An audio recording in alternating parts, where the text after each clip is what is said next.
Trusted my girlfriend with my mental struggles. She had me put in a psych hold, and now she tell me this. So yeah, I'm not exactly in the best spot right now.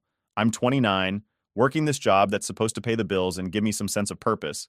But let's be real, it barely does either. I'm busting my ass for what? To barely scrape by? I'm pretty sure a lot of people reading this get what I'm saying. It's like you're just grinding away, hoping things will get easier, but they don't. And maybe for some people that's just life, right? But for me, it's been different lately, like way darker. I don't know exactly when this whole mental mess started. I mean, I'd love to say I was some super happy dude who suddenly woke up to a bad day and everything went downhill, but it's not that simple. It's more like a slow crawl into this weird dark pit. Like, one day you realize the thoughts you're having aren't just the regular man, this sucks kind of thoughts. They're like, what's the point, you know? And it's terrifying because I don't actually want to hurt myself. I'm not actively planning anything, but my mind keeps going there even when I don't want it to. It's like it's sneaking up on me when I'm not paying attention. It's what they call suicidal ideation, which basically means these thoughts just creep up, even though I have zero plans to actually do anything. I'll try to paint a picture for you because maybe some of you haven't been there, and it might sound overdramatic. It's like this constant weight on my mind. Some days I'd wake up and go to work, go through the motions, but inside it's like a switch flipped. Everything's numb, like I'm just going through the day on autopilot.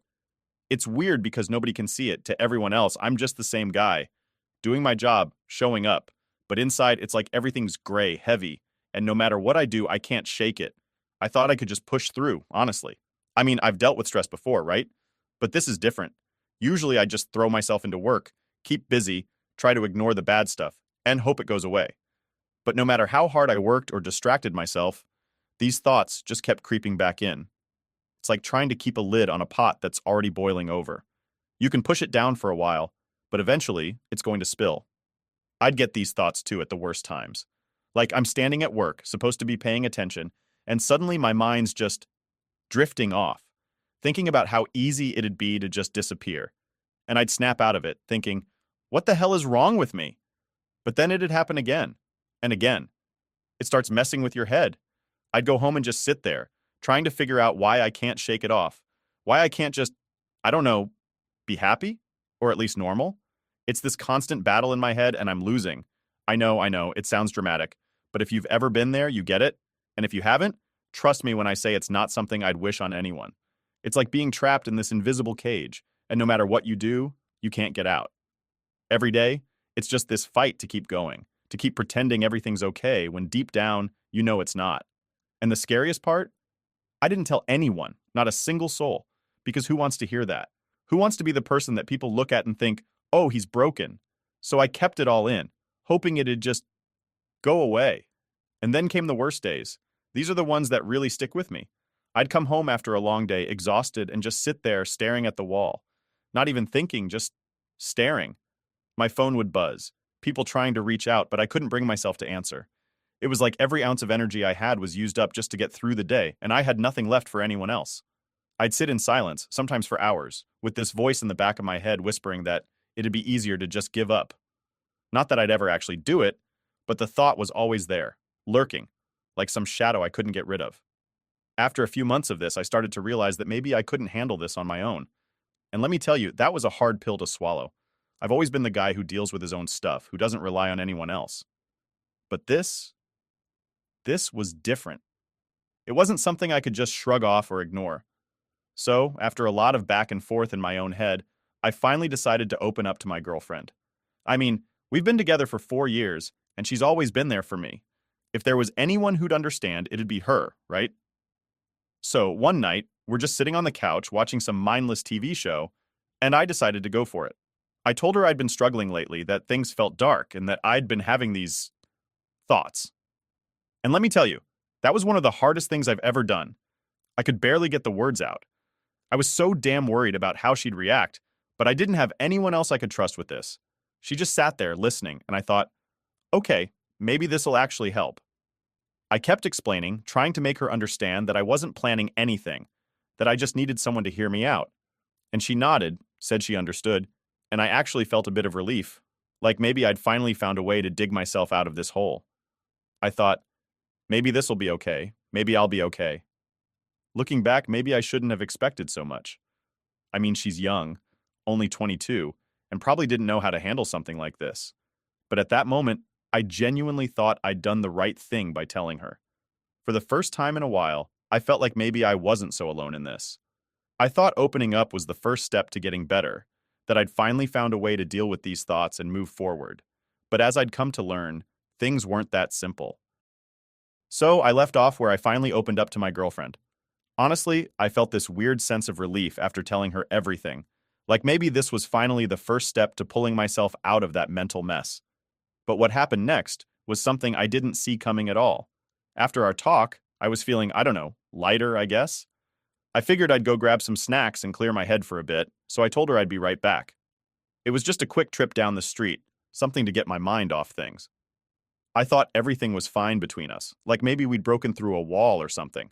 I wasn't expecting her to do anything drastic, but by the time I came back, the whole situation flipped in a way I'd never imagined. I pull into my driveway and immediately notice two cop cars parked outside my house, and I'm just sitting there in my car, staring at these flashing lights, totally confused. My first thought was maybe there was some kind of emergency in the neighborhood or something, but when I got out of the car, one of the officers approached me, and he had this look like he already knew exactly who I was. "Are you my name?" he asks, and I'm just nodding, still not processing any of it. I mean, my heart's racing, and I'm running through every possible thing that could have gone wrong. Then he says, "We got a call from someone concerned for your safety." Right then it clicked. I knew this wasn't about anything outside. It was about me. My girlfriend had called the cops on me, and suddenly that feeling of relief I'd had just a few minutes ago, completely gone. I felt betrayed, like I'd let her into my head, and she'd taken that trust and turned it against me. I tried to explain to the officers that it was a misunderstanding. I told them I wasn't planning on doing anything to myself, that I'd just been going through a rough time, and I'd talked to her about it thinking it'd help, but they weren't hearing any of it. They kept insisting that they were there to help and that it was for my own good. At this point, I was pissed. But what could I do? They told me they were going to take me to the hospital for a psychiatric evaluation, and it wasn't really up for discussion. I tried to argue, but it was like talking to a wall. One of them said, "Look, we're just here to make sure you're safe." Safe? I'd been sitting in my car, getting snacks, and now I was supposed to be some kind of danger to myself? It didn't make sense, but they didn't care about any of that. They just followed protocol. Then it hits me. If the cops are here, who else did she tell? And right on cue, my phone buzzes. It's my mom, freaking out in a million texts, asking me what's going on, why I'm in such a bad place, and all this stuff. Turns out, my girlfriend had called my parents too. I'm guessing she thought they'd support her decision to call the cops, maybe thinking this was what I needed or whatever. But all I felt was this wave of anger and frustration. The people who were supposed to be there for me, my girlfriend and my family, had somehow all turned into, I don't even know what, but definitely not the support I thought I needed. So there I am, being escorted by the cops to the hospital. I'm sitting in the back of a police car like some criminal, even though I'd done nothing wrong. I'm fuming, but I don't even know who I'm mad at more. My girlfriend for putting me in this mess or myself for thinking I could trust anyone with what I was going through. We get to the hospital, and they bring me to this side area, and the nurse is already there waiting. She starts asking me a bunch of questions about my mental state, how I'm feeling, all that stuff, and I'm sitting there thinking, none of this is real. Like, this whole situation just feels like a twisted joke.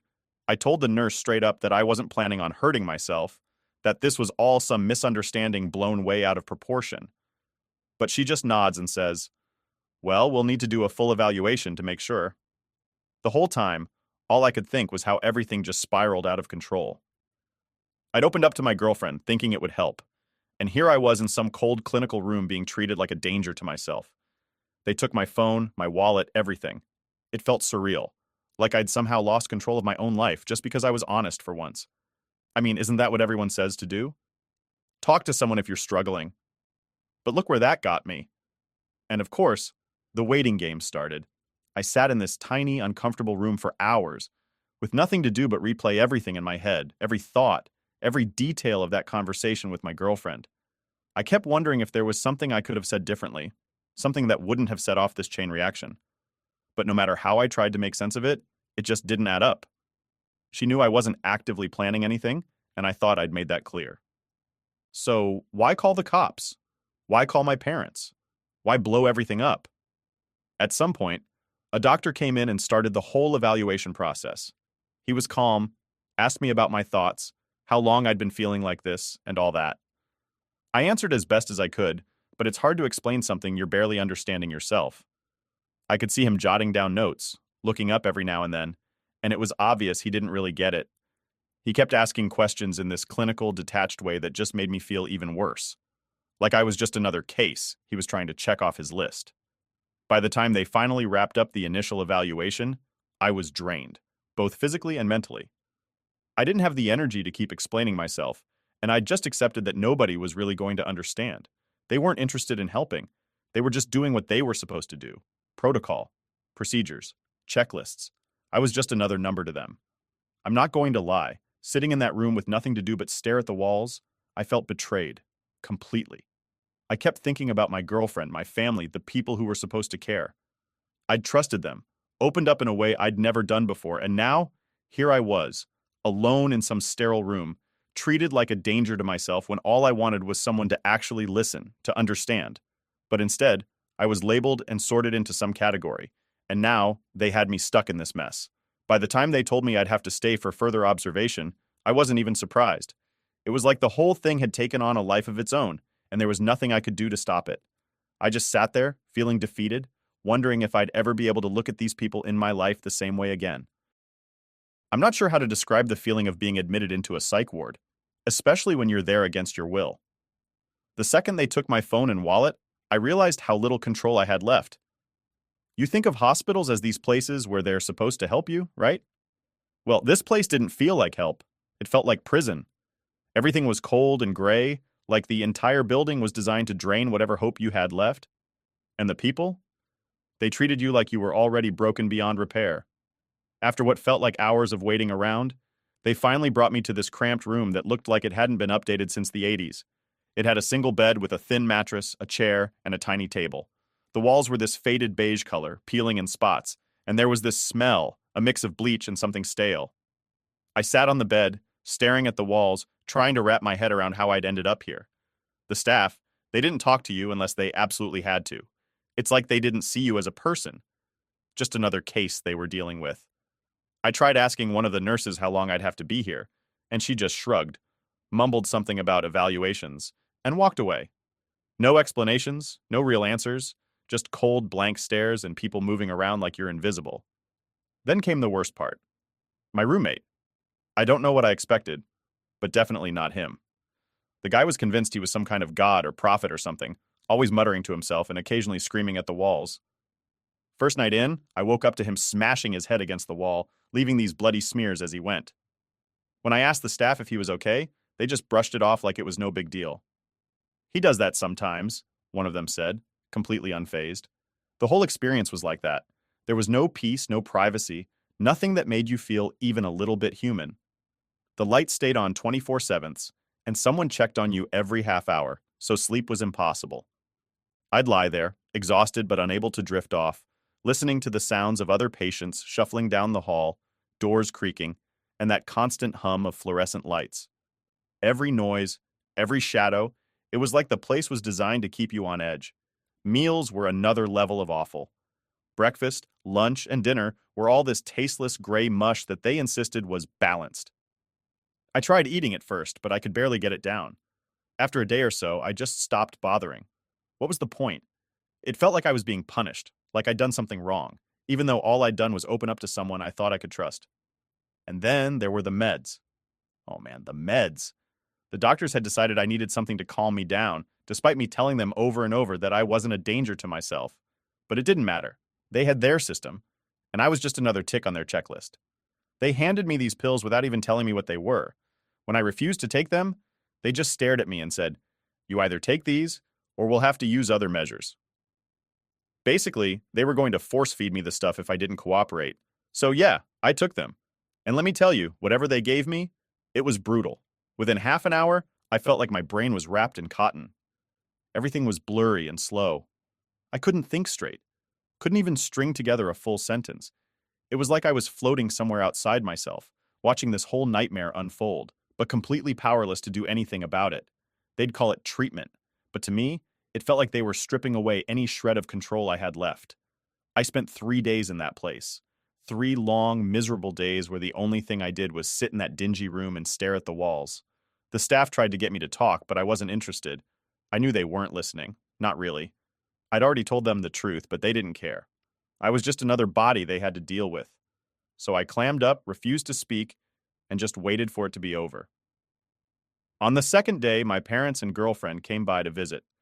I saw them through the tiny window in my room, talking to one of the nurses, probably asking to see me. But I didn't want to see them.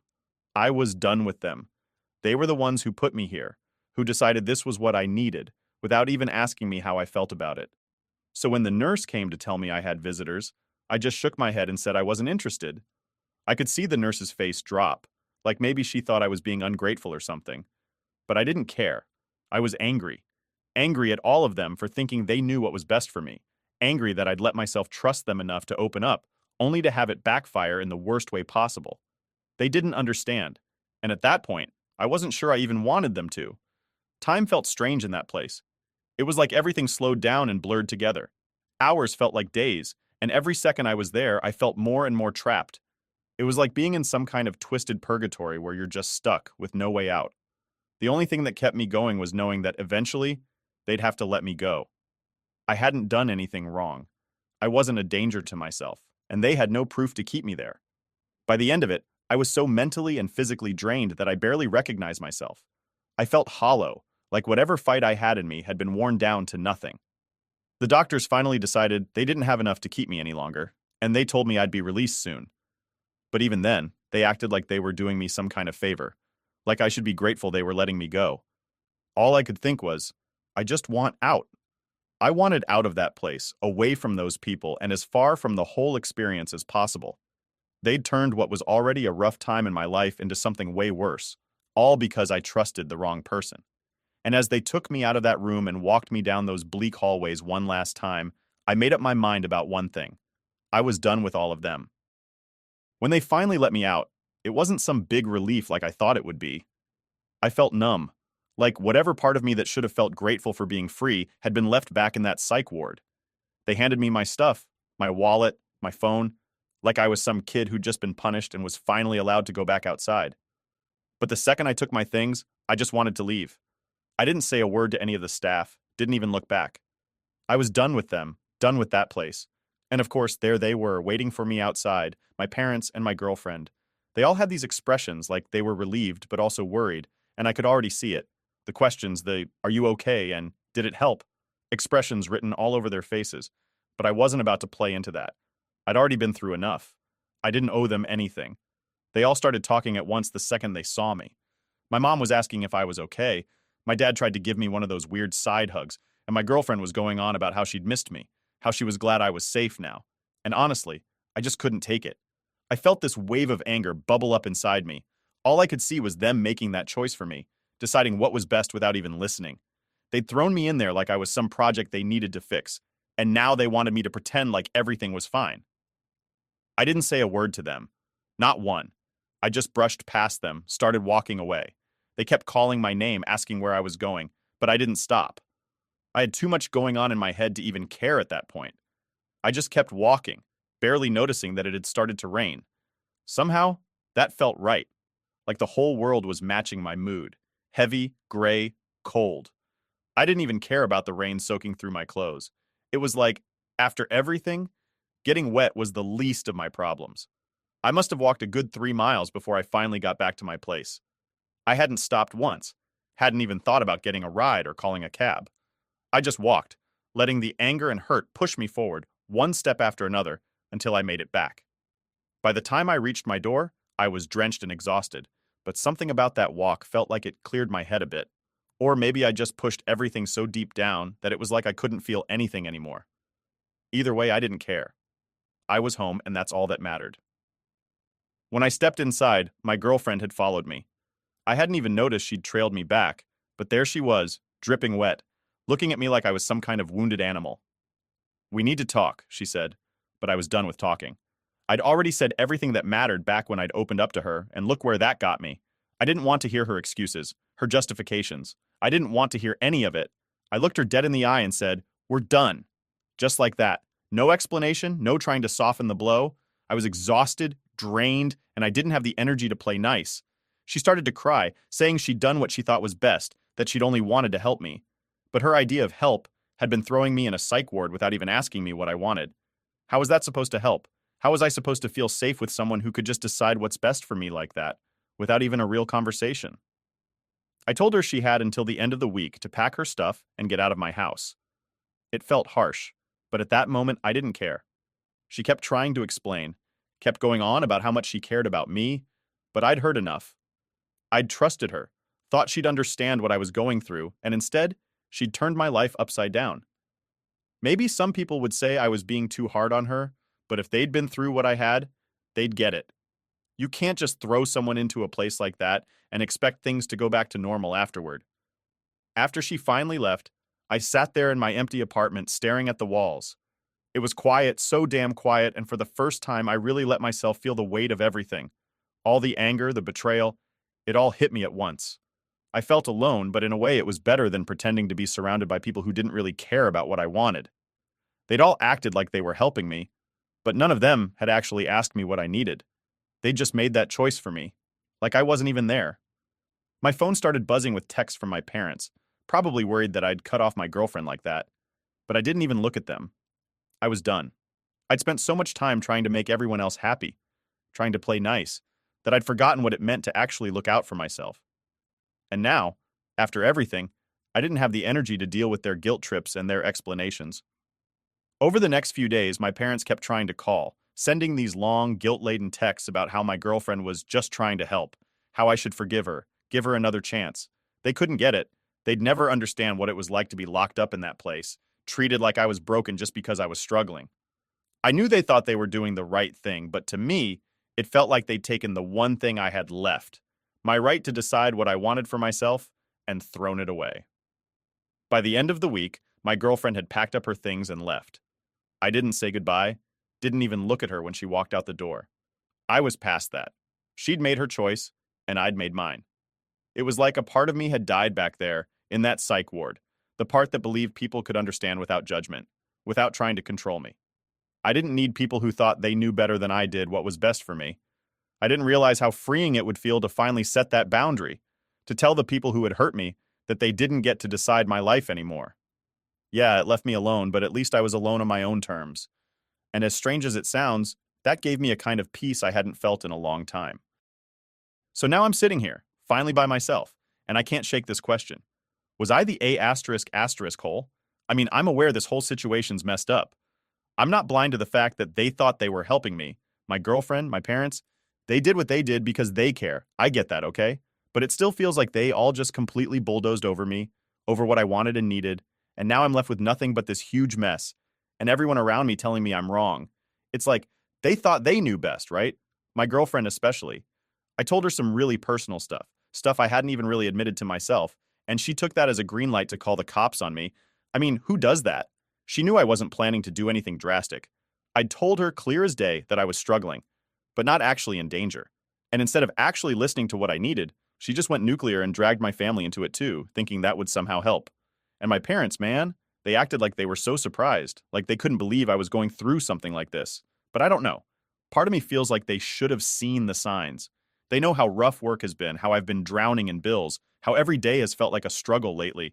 It's not like I'm hiding that part of my life. I mean, I live paycheck to paycheck. They knew that. They knew my job's been grinding me down. And when it finally got too heavy, and I reached out, they all acted like I was a problem that needed fixing, rather than just someone who needed a bit of understanding. So now I've cut everyone off. My girlfriend's gone, and I've blocked my parents' numbers. I made it clear that if they keep pushing, I'll go to the cops for trespassing. And yeah, I know that sounds extreme. I'm aware that to anyone else, I probably sound like a guy who's lost it. But if you'd been through what I went through, you'd get it. When the people you trust most decide that their version of help involves locking you up, it changes things. It changes how you see them and how you see yourself. And then there's the money side of things. Because, of course, insurance didn't cover my little trip to the psych ward. So now, on top of everything else, I'm saddled with a $10,000 bill for something I never wanted, never asked for, and definitely didn't need. Every time I think about it, it makes my blood boil.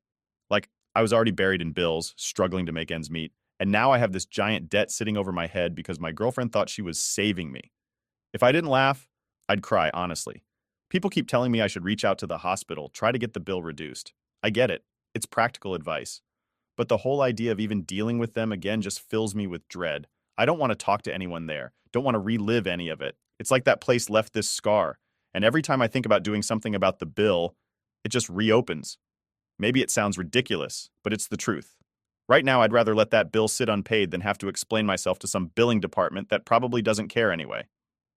And then there's the question of what comes next. Because I'm sitting here with pretty much no support system left. I'm on my own, and that's fine. It's better than having people around who don't actually get it. But there's this nagging thought in the back of my head, this tiny, annoying voice saying, what if they were right? What if you were overreacting?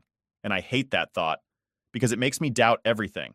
It's like they've got this grip on me, even after I've pushed them all away. Like no matter what I do, I can't fully escape their version of help. A few days ago, I was scrolling through Reddit, trying to distract myself, and I came across a post from someone else who'd gone through something similar. They talked about feeling betrayed by the people closest to them, about how nobody actually understood what they needed. And I swear, it was like looking in a mirror. I wanted to reach through the screen and tell them I got it, that I knew exactly how they felt. It made me wonder if maybe I'm not as alone in this as I think. Maybe there are other people out there who've been through the same crap, who've had their trust shattered by the people they thought were supposed to care. But at the end of the day, that's all online. None of those people know me, and I don't know them. And as much as it helps to know that others get it, it doesn't really solve anything. I'm still here, still alone, still carrying this weight that nobody else seems to understand. And maybe that's my new reality. Maybe it's just me now, figuring things out one day at a time. I keep replaying that day in my head, wondering if I could have done something differently. Maybe if I'd explained things better, made it clearer that I just needed someone to listen, none of this would have happened. Or maybe it was inevitable. Maybe they would have done this no matter how I'd framed it because they couldn't see past their own fear. I don't know. And maybe I'll never know. All I know is that now, I'm the one left dealing with the fallout. So here I am, asking the internet, am I the a-hole for cutting them all off? Because from where I'm sitting, it feels like the only option I had left. I mean, if I can't trust the people who were supposed to have my back, then what's the point? I'm not going to keep them around just to make myself feel better. I need people in my life who actually listen, who see me as more than just a problem to fix. And if that means going it alone for now, so be it. Maybe one day I'll be ready to let them back in. Maybe, when enough time has passed, I'll be able to look back and see things differently. But right now, I'm still angry, still hurt, and still carrying that $10,000 reminder of their help. So was I the A*** hole for saying enough is enough? Because honestly, I don't think I am. But I'm open to hearing what you guys think. How could you? I screamed, my voice echoing through the empty lot where our family home once stood. All that remained was a pile of rubble. I spotted Trent casually leaning against his BMW, sipping his daily Starbucks as he scrolled on his phone without a care in the world. He slowly looked up. "Oh, hey, babe. Welcome back," he said flatly. "While you were off finding yourself at that retreat, I took care of a little house project for us." My hands trembled and tears stung my eyes. I had just returned from a wellness retreat in the mountains, hoping to regain my strength after losing Mom. Now I came home to this violation. "A little project? Trent, this was our home," I shouted. "You demolished our 25-year life without even telling me?" He shoved his phone in his suit pocket and strode towards me, his imposing figure casting a shadow my way. I stood firm. "Eliza, that old place was getting run down anyway, and we could really use your inheritance money to build ourselves a nice new modern home." His voice turned from nonchalant to a growl. I flashed back to our wedding day when I saw that sparkle in his eyes. Now all I saw was cold, hard greed. "My inheritance? Is that what this is about?" I asked in disbelief. "You destroyed our family home, my memories with Mom, just to get your hands on my money?" "Our money, or at least it should be." Trent fired back, his temper rising. "I'm fed up with you keeping everything separate. The inheritance, your savings. We're married. After everything I've given you, the luxury cars, the country club membership, our children's college funds, you owe me." I stood speechless, rage and heartbreak swirling inside me. This was the man I once loved with my full heart. Lucas and Sophie's father. Now he was a stranger consumed by avarice. Trent, you supported this family because it's your responsibility, not some favor you did me. I was the one working long hours in the classroom while you wined and dined your CEO friends. My voice grew louder, bolstered by a lifetime's worth of suppressed resentment. Well, one of us had to bring money into this family, though it seems teaching second graders doesn't pay like it used to, he scoffed. That tore it. I swung my hand swiftly, slapping him hard across the face. The sound cracked through the empty space where warm family memories once echoed. For a moment his face registered shock, then his lips curled into a menacing smile. You'll regret that, Eliza, he growled, stomping back towards his flashy car. That inheritance is mine. You can make this easy or difficult, but either way, I'll get what I deserve. I stood alone among the ruins of my life, my mother gone, my home demolished, my husband transformed into a monster. I had dedicated years to my family, putting their needs before my own. Now Trent threatened to steal my last ounce of security, convinced he was owed a cut simply for being my spouse. I sank down atop a pile of gravel that once supported our living room. This man thought he could scare me into submission, believing I'd back down as I always had. The old Eliza may have acquiesced, terrified of conflict and desperate to keep the peace. But losing Mom showed me how fragile life was. I refused to surrender myself any longer. Gripping a chunk of drywall that displayed Lucas's childhood height measurements, I made a vow. Trent underestimated my strength if he expected me to hand everything over. I would fight with my last breath to protect myself and my children. With tears drying and resolve hardening, I marched forward. The demolition debris crunched under my feet, remnants of the past, fuel for my future. I was battered but not broken. Now focused by righteous fury, I pulled out my phone to call the one person I knew would help. Hello, Claire? It's Eliza. I hope you still have room on your caseload because I need the best divorce lawyer in town. Sitting across from Claire over lukewarm coffees, I delved back into memories I had long suppressed. Eliza, walk me through your relationship history with Trent, Claire said gently, her voice belying her reputation as a bulldog in the courtroom. I closed my eyes, transported back over 2 decades prior. It was 1998, and at 23 years old, I was focused on kickstarting my teaching career. Trent was an up-and-coming sales executive I met through family friends. Confident and charismatic, he swept me off my feet quickly. We married within a year, and by 30, I had left my job to focus on raising our children full-time. It was always my dream to be a mom. Trent was thrilled, too. He wanted me home, tending to the kids, while he traveled for work. I strived to be the perfect wife and mother. My parents helped tremendously while Trent was away. We were a close, loving family, up until 6 months ago when we lost my father unexpectedly. My mother's health, then, took a sharp decline, following Dad's passing. I'm so sorry, Eliza. Claire offered gently. That must have been an incredibly painful time for you. How did Trent respond? I sighed, anger rising as I replayed his apathetic behavior in my mind. Honestly, Trent grew increasingly impatient and cold. He hated that I was preoccupied caring for my grieving mother. He began making callous comments about me, playing nurse too much. Claire frowned, jotting notes on her legal pad. And he provided no emotional support during this period? None whatsoever. If anything, he often compounded my grief with his cruel reactions. My mind drifted back to one piercing incident. Mom and I were reviewing some old photo albums together, laughing and crying as we relived nostalgic memories. Trent came home unexpectedly early from a work trip. Ugh, is this what my house has turned into? A pity party patch? He had grumbled. Trent, I scolded, have some compassion. Mom just lost her husband of 40 years. And I just want my wife back. This melancholy scene needs to end. He stormed off to pour himself a scotch. Mom's fragile smile had vanished instantly, replaced by resigned sadness. We didn't look at the albums again. I shook my head, drawn back to the present moment across from Claire. So there you have it. The man I once loved disappeared, consumed entirely by selfishness. And now? My voice quivered as I recounted the image seared into my mind of our demolished home, of Trent's unconscionable betrayal. Claire leaned forward, her expression shifting to righteous anger. Don't worry, Eliza. We're going to make him pay. Over the next weeks under Claire's counsel, I dug up documents, financial records, and Trent's vicious text messages. She was confident this evidence would land a favorable judgment. We sat across her wide oak desk reviewing our plan when Claire's phone lit up. She glanced at the screen and her eyebrows shot up. Well, speak of the devil. It's a text from Trent. He says he wants to meet to discuss things civilly. He must have gotten wind that you lawyered up. Claire let out an icy laugh. My stomach churned, imagining his scheme. There's no way I'm agreeing to some fake meeting just for him to intimidate me more. I know, Claire agreed. She stared pensively at her phone screen as a sly smile crept across her face. The wheels were clearly spinning behind her intelligent eyes. Actually, Eliza, I have an idea.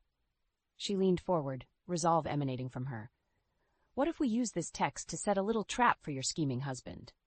I nodded cautiously as she detailed a plan to meet Trent under the guise of good faith negotiations.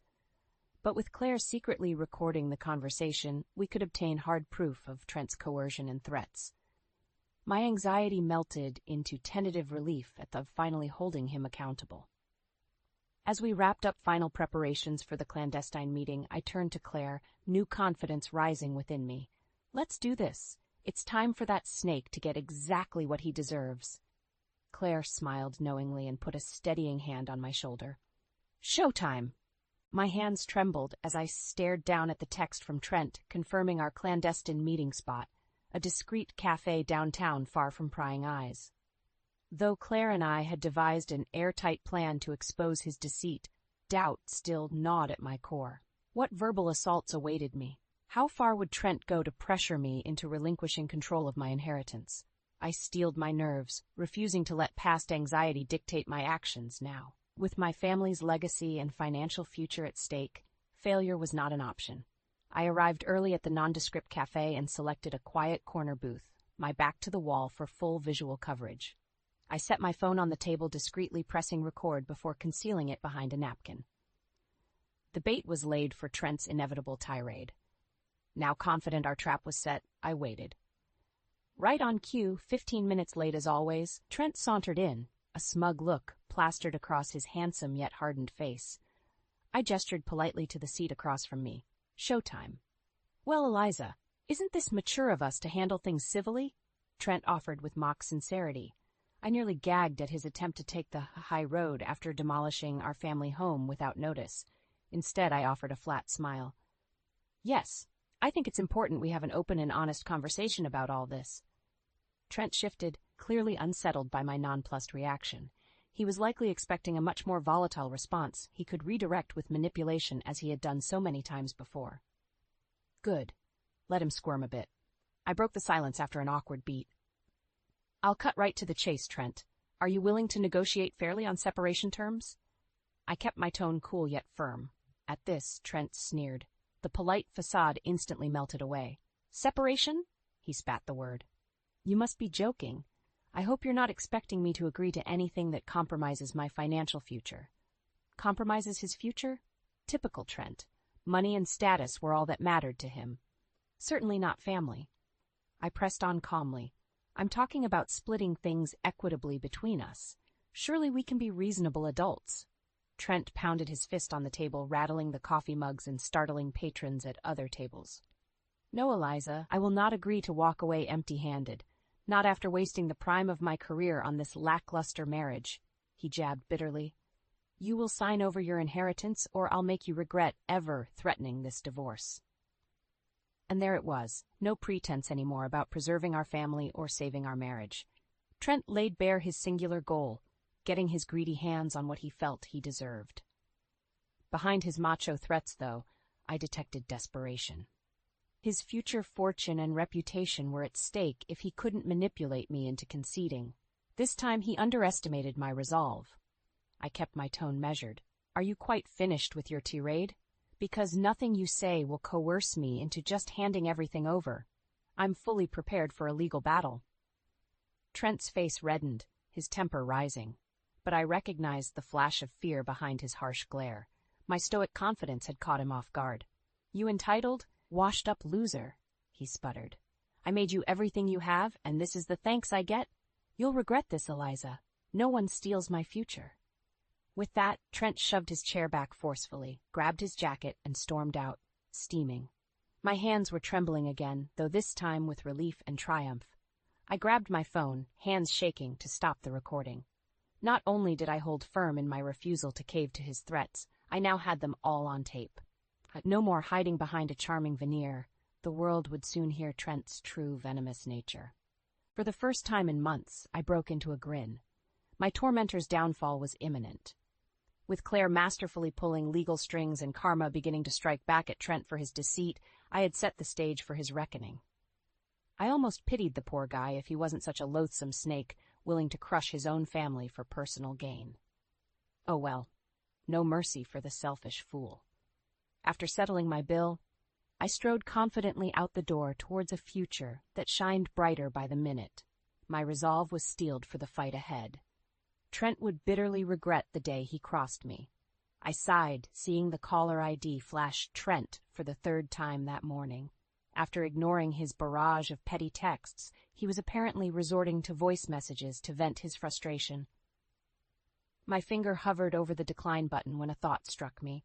Trent's behavior had become increasingly erratic and abusive. Building a record of evidence couldn't hurt for the looming legal battle. I answered coolly, "What do you need, Trent?" His voice came through the speaker shrill and commanding. "We need to discuss funeral arrangements for your mother. I already contacted my preferred venue and caterer and put a deposit down. I figured you'd be too emotional to handle planning." My breath caught in my throat. The audacity, after months of dismissing my grief, now assuming control and decision-making because I was too hysterical? I managed a terse response. "Actually, Trent, I've already made arrangements with Mom's church, and her closest friends are helping coordinate everything. But I'm sure your caterer refunds deposits if you ask nicely." I couldn't help the subtle jab, indicating his presumptuous planning was not required or appreciated. An exasperated sigh followed by a lengthy pause echoed from the phone. When Trent spoke again, any veil of compassion had vanished, revealing biting contempt. "You always were helpless when it came to executive decisions. I don't know why I'm surprised you'd leave the planning to a bunch of old church biddies barely clinging to life themselves." I clenched my phone tightly, holding back a spew of enraged curses. "Breathe, Eliza." His cruelty, shocking as it may sound on tape, could be critical evidence if he tried claiming I was the bitter, unreasonable one later. I responded evenly. "I'm organizing this funeral in alignment with Mom's wishes, something you never bothered to learn in 25 years together. She will be honored respectfully. Please just let me handle this, Trent." Another tense pause followed. For a moment I thought he may have hung up. Then came a chilling, clipped reply. "Fine, Eliza. Throw your quaint little funeral tea party. But don't expect me to stand around making small talk with those religious fanatics. And not a penny extra from my accounts." The line clicked dead. I released a shuddering breath and collapsed onto our bed, which Trent had strategically left stripped of all bedding. Even in death, he continued finding new psychological torture methods. Over the next days, his cruelty only crescendoed. As I sorted through Mom's belongings with supportive friends, he ridiculed the task as feeble sentimentality. When our son Lucas came to help with cleaning, Trent's calm facade broke. "Don't you have exams to be focusing on instead of wasting time on redundant housework?" he had berated our stunned son. All this could have simply been hauled off to Goodwill instead of drama queen Eliza's tedious emotional purge. Lucas retreated from the house quickly after that, clearly pained by his father's escalating bitterness. My heart broke, envisioning the distance growing between Trent and the children. He was willing to sever even these bonds in his rabid pursuit of assets and pride. The day of Mom's funeral arrived, gray and weary, mimicking my turbulent mindset. As I dressed in a simple black gown, Trent emerged shirtless, sipping his morning beer. His appearance mirrored the disregard he had shown Mom even while alive. "Give my well wishes to the brainwashed Bible Brigade," he offered snidely. Hot tears stung behind my eyes. I slipped silently out the door into the drizzling rain. The showers disguised streaming tears as I drove to the church. Surrounded by true loved ones there, the service was filled with tender moments, honoring Mom's generous soul. Trent's absence went largely unnoticed. While it pained me he had abandoned us at this sacred time, Trent's recurring callous treatment solidified my will. Any lingering hesitation to push forward on severing ties vanished. His efforts to intimidate me into obedience had only affirmed suspicions of abuse for years. Now, with clear-cut proof, I was determined to fight back legally. As we laid Mom's rose-adorned casket to rest beside Dad, the rain subsided, leaving glimmering puddles in the cemetery grass. The clouds parted, revealing hints of hopeful blue skies beyond life's storms. Gazing into the light, I knew Mom and Dad were cheering me on proudly, and Trent's reckoning awaited on the horizon. Sitting across from Claire, reviewing the latest legal documents, I finally felt empowered and in control. Though Trent continued his petty power moves, I now had the law on my side. With the testimony and evidence you've provided, we've compiled an ironclad case, Claire assured me, gathering up papers into a leather folio. Her fiery confidence fueled my own. I'm certain the judge will rule in your favor regarding financial separation, and with documented proof of emotional abuse, you'll easily be granted full custody of your children. A wave of relief washed over me at this prospect. Securing Lucas and Sophie's well-being through the volatile divorce was my priority. Trent's influence had become downright toxic. Protecting them legally would provide peace of mind. You've worked wonders, Claire, I offered sincerely. I honestly don't know if I could have come out on top in this fight without you navigating the complex legal channels. Claire smiled humbly, handing me copies of the documents. I'm happy to play my part, but truly, Eliza, your courage and refusal to be intimidated is what's winning the day here. Don't forget that inner strength. Her words resonated with my core. For so long I had minimized my resilience, believing Trent was the trailblazer. Now clarity revealed I was the foundation holding everything together behind the scenes, and I deserved equitable compensation for my sacrifices. Buoyed by this insight, I practically floated out the law office doors, ready to embrace the next phase with renewed moxie. My steps halted abruptly when I spotted Trent leaning smugly against my Subaru's driver's side door, preventing my entry. Here we go again. Well, isn't this cozy? He offered sarcastically, gesturing to the law office. Nothing like conspiring with shady lawyers instead of trying to salvage our sacred marriage vows. I scoffed at this warped perspective. I hardly think a healthy marriage involves one partner selfishly demanding assets and demolishing property without consent. Now please move. You're blocking my car. Trent stepped defiantly in front of the handle as I reached to open it. His height had always given him an intimidation advantage. I refused to cower this time. Not until you agree to a mediation session with a counselor, Trent demanded. I'm sure once you explain yours fairly to an expert, they will set you straight about what you are entitled or not to. I nearly gagged at this attempt to silence me by making my protests seem irrational and uninformed. I glared directly at him with emboldened confidence. I know precisely what I'm entitled to, Trent, and I have an extensive, well-documented legal team securing it without manipulation. You will not cheat me out of my due compensation. His smug veneer flickered briefly with doubt. My audacity clearly hit a nerve. Regaining composure, Trent pressed closer, his stale coffee breath assaulting my senses. Careful, Eliza. You seem to have forgotten who ensured you lived so well all this time. Threaten my reputation and I'll reduce you to dirt. Though his words raised the hairs on my arms, I didn't flinch. We stood face to face in taut silence, twins titans at the peak of a perilous precipice. I broke the tension calmly. Feel free to sling threats if it makes you feel powerful, Trent, but we both know you stand to lose far more than I do here. With strength belying my trembling core, I peered unwavering into his dark eyes. Now for the last time, get away from my vehicle. You no longer dictate my life. A charged beat passed where anything could have transpired.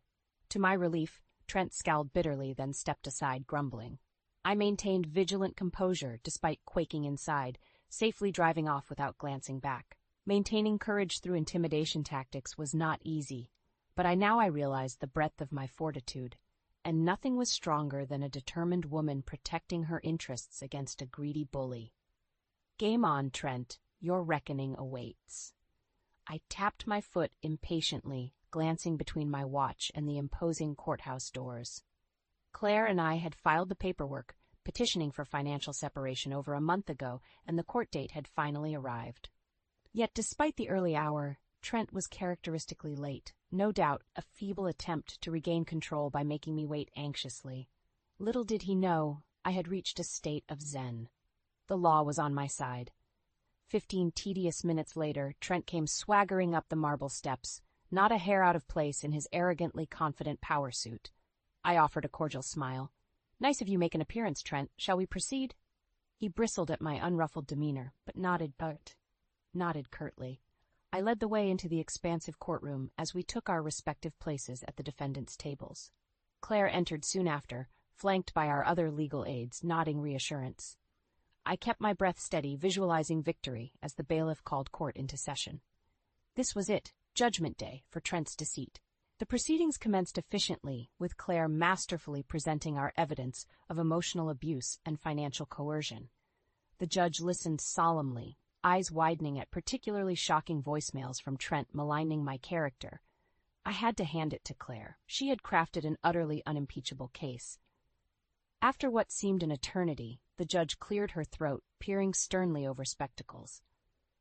"In light of the comprehensive evidence provided, I hereby grant the petition for dissolution of shared finances. All assets and inheritance shall remain exclusive property of Eliza, the plaintiff." I nearly collapsed with relief and triumph. Glancing to my right, I noticed Trent turning a shade of crimson I hadn't witnessed since Sophie's terrible twos tantrums. Veins bulged from his neck as he sputtered incoherently, trying to interject. The gavel pounded authoritatively, silencing him. Sweet victory. Additionally, in consideration of documented mental abuse, I'm granting Eliza full legal and physical custody of both minor children, the judge continued firmly. At this, Trent slammed his fists furiously on the tabletop, sending pens flying wildly. "This is outrageous," he roared, spit flying. "That money is rightfully mine, and you can't take my kids, Eliza." Before the bailiff could react, Trent sent the defendant's table crashing onto its side with a violent shove. He fixed his crazed eyes on me, shouting accusations as security restrained him. Rather than engage, I simply gathered my belongings calmly as he was dragged out, kicking and screaming. "You've made a grave mistake," he hollered among straining security guards. "I'll take back what's mine, Eliza. This isn't over." His lasting threats echoed down the marbled hall as I strode out to meet Claire with a confident smile. "Congratulations, Eliza," Claire grinned as we stepped into sunshine beyond the imposing columns. "You are now a very wealthy, single woman." And Trent's hysterics surely didn't help his appeal to the judge. Well done maintaining composure. I let out a deep exhale, feeling years of anxiety and oppression lifting away. "Thank you sincerely. I couldn't have navigated this without your counsel. In more ways than one," I chuckled. We exchanged relieved embraces before Claire headed off to handle newly freed-up caseload. Meanwhile, I slid into my Subaru's driver's seat, finally feeling its true owner. Trent's desperate threats didn't faze my cooler state of mind. His burst of outrage proved powerless against the justice system, securing my rights irrevocably. Any sway he once held over me was crushed under the mighty gavel of truth. I turned the ignition key, feeling renewed energy course through the previously strained vehicle. Trent had monopolized the driver's seat of my life for too long. But with his recklessly controlling hands finally off the wheel, I cruised eagerly onward down the open road toward independence. "Mom, that creme brulee was amazing!" Lucas grinned, leaning back contentedly after our celebratory dinner at the upscale French bistro. "We definitely have to come back here." I smiled at my son, who was home on a short break before summer internships ramped up. With Trent temporarily absent from family life, the cloud of tension had lifted. Sophie squeezed my hand affectionately from across the table. "I'm so proud of you for standing up to Dad, Mom. You deserved that win in court," she offered sincerely. I swelled with gratitude to have my children close again without fear of callous comments shattering tender moments.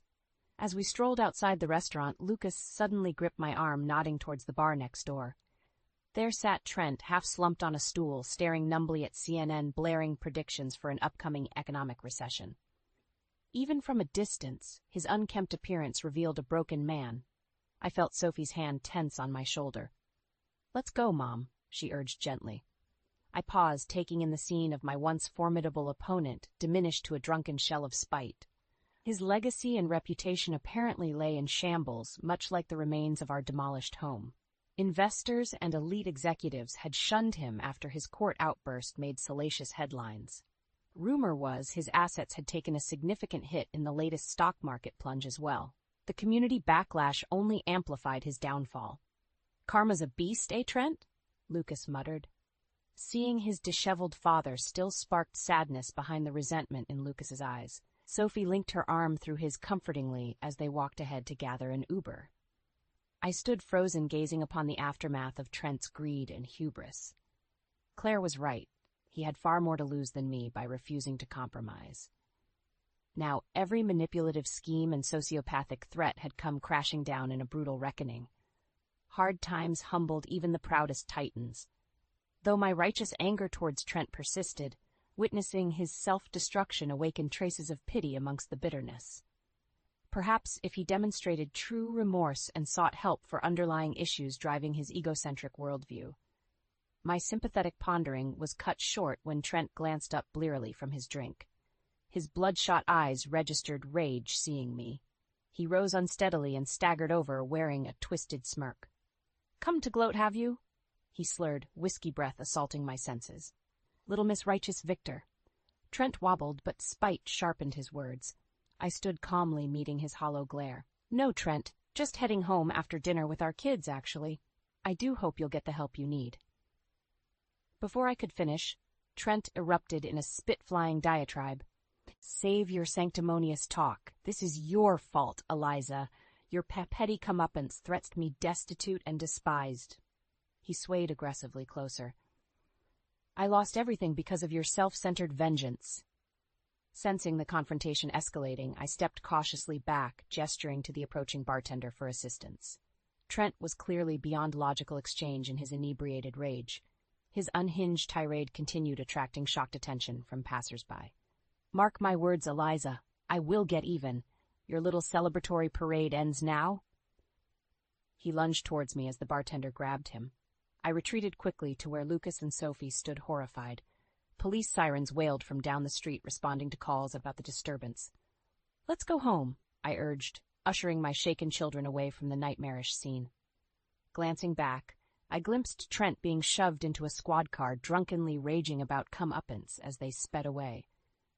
The vengeance Trent had poisonously plotted was now his own ruin, woven by greed. And despite his threats, watching him fade, unhinged and unwell in flashing police lights, I pitied more than feared the broken, bitter man. A year had passed since that tumultuous night, witnessing Trent unravel completely. His drunken threats persisted for months between jail sentences and court-ordered rehab sessions. But word was he had finally accepted a lenient sentence at an upstate center specializing in anger issues and financial disorders. With Trent's toxicity no longer poisoning my home space, I began envisioning how to rebuild, starting with restoring the literal foundation he had callously crushed. On a refreshingly mild Saturday morning, I stood smiling with Lucas and Sophie on the vacant lot where our family home once stood sturdy for decades. Claire snapped photos capturing the hopeful moment as we broke ground to construct a new dwelling, not haunted by residual darkness. "I'm so proud of you, Mom," Sophie repeated, squeezing my shoulder. "This is a fresh start for all of us." I surveyed the space, buzzing with construction crews hauling lumber, while Lucas and I discussed potential layouts. Trent's devastating demolishment had crushed more than bricks and mortar. But rising resilient from the rubble, I would forge new sanctuaries for my children, devoid of oppressive shadows. Over the next year, tangible rebuilding progressed in tandem with inner healing.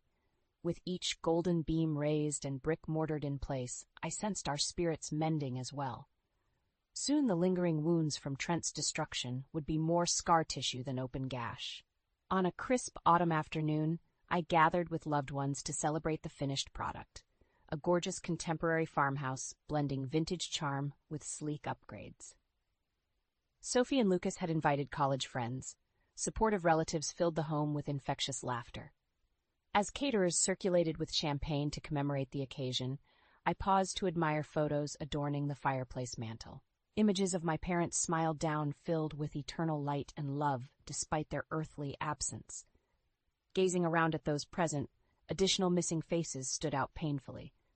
Trent's parents had shown their true colors, aligning firmly with their son, despite incriminating evidence against him. And Trent himself sat stewing in isolation, still too prideful to take accountability.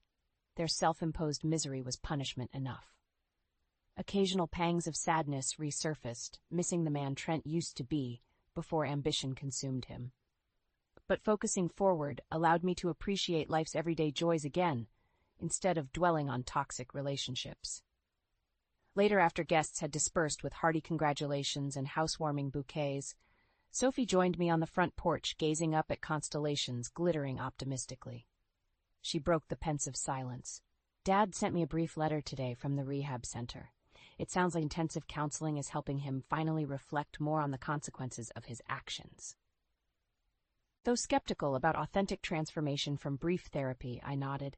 "That's promising. Real change takes time, though." I hugged Sophie in closer. "But the most crucial relationships to fortify are right here, with people committed to lifting us higher."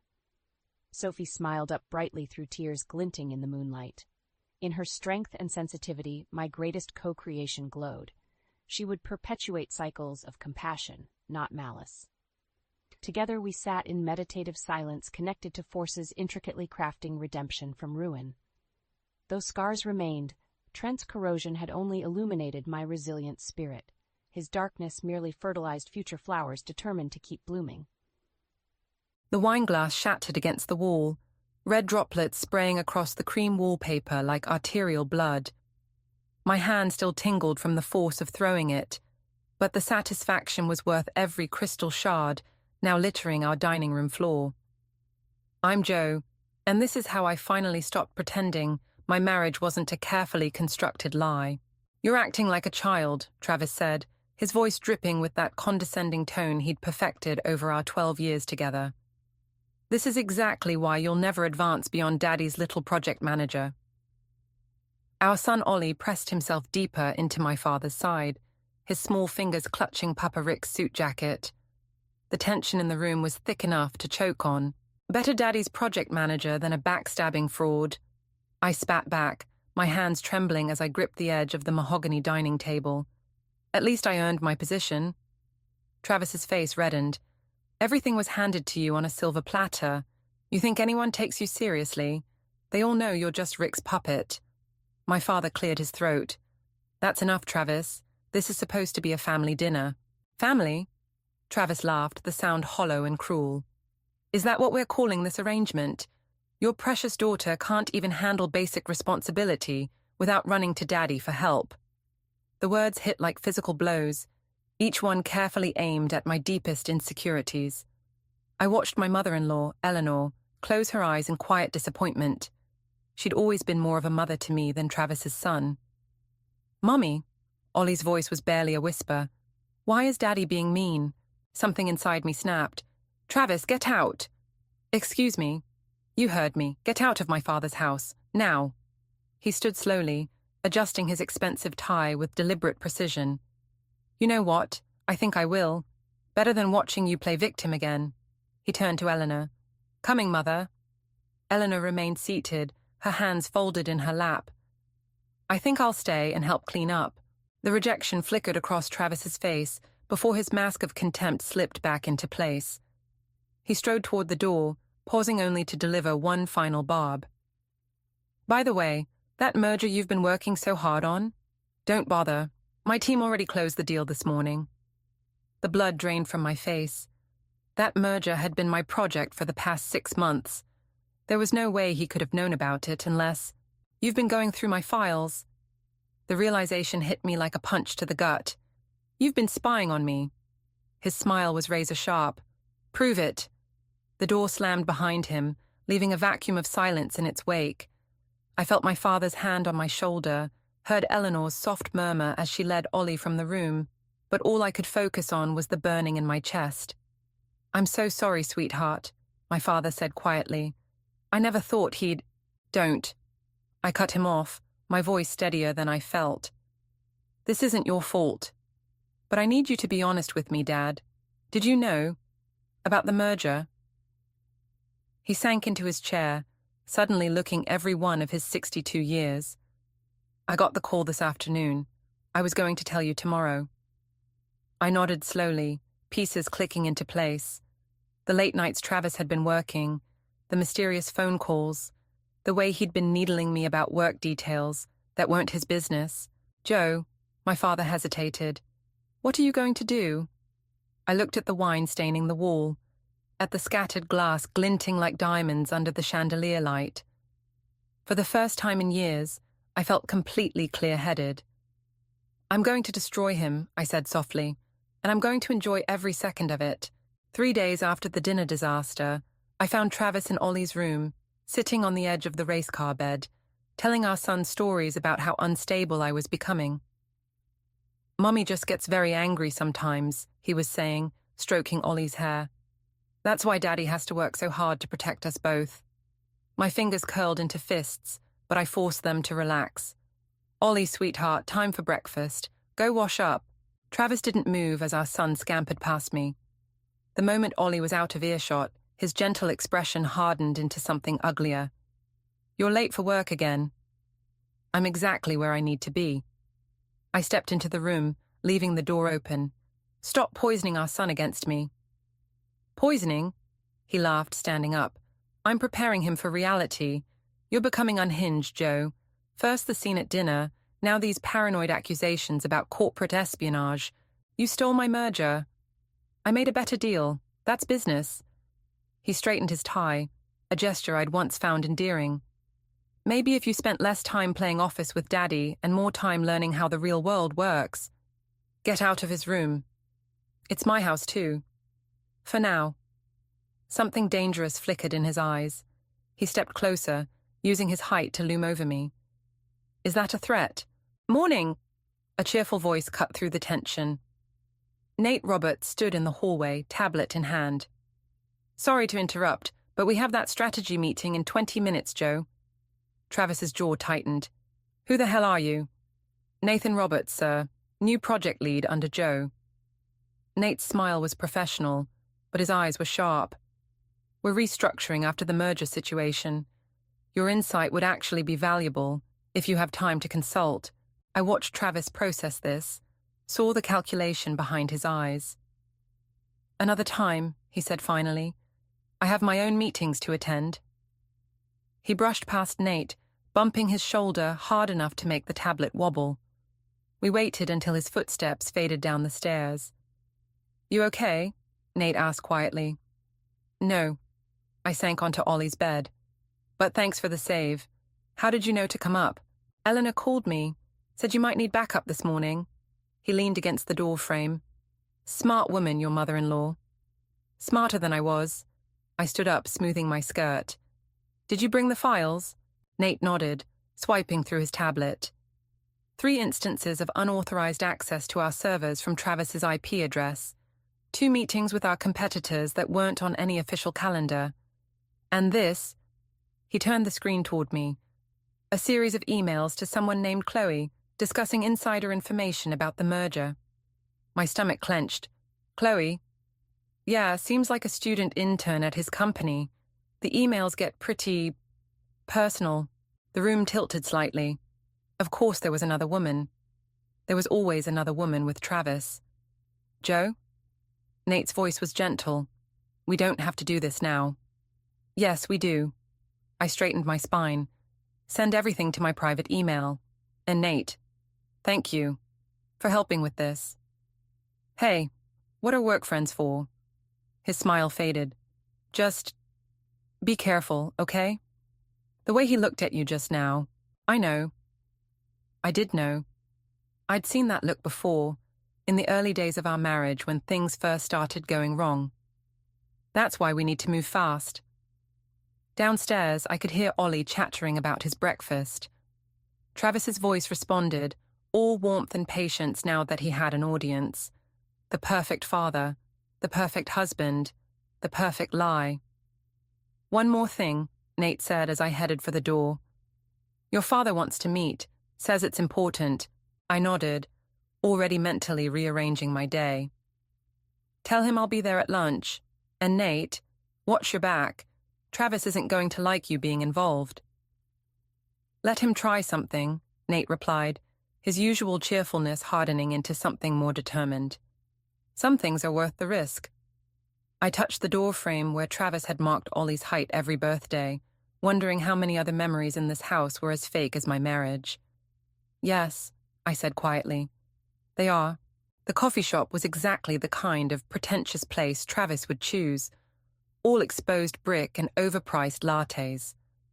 I watched Chloe Turner through the window, noting how young she looked hunched over her MacBook. 19. The same age I was when I first met Travis. My phone buzzed.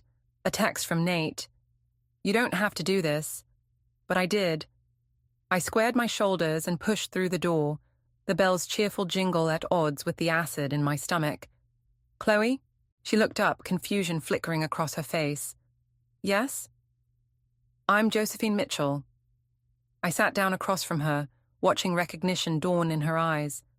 Travis's wife. The color drained from her face. I don't... Please don't lie. My voice was steadier than I felt. I've read the emails. Her laptop screen slammed shut. He told me you were separated. Of course he did. I pulled out my phone, found a recent picture of Ollie at his kindergarten graduation. Travis's arm was around my waist, both of us beaming at the camera. This was 3 weeks ago. Tears welled in her eyes. I'm so sorry. I didn't know. He said you were cruel to him, that you were using your father's company to destroy his career. A laugh bubbled up in my throat, bitter as black coffee. Did he also tell you about accessing confidential files? About using company information to sabotage deals? That was business, she whispered. He said everyone does it. And this? I slid my phone closer, showing her a security camera still from outside her apartment building. Travis entering at 2 a.m. Is this business too? The bell jingled again. I didn't need to look up to know who it was. Travis's cologne reached me before his voice did. What the hell are you doing? I turned slowly. Having coffee with your intern. She's lovely. Very young. Chloe, leave. His command was sharp enough to make her flinch. No, I said quietly. Stay. He needs an audience for this part. Travis grabbed my arm, fingers digging in. Outside. Now. Take your hand off me. I met his gaze steadily. Or I'll send these photos to your mother right now.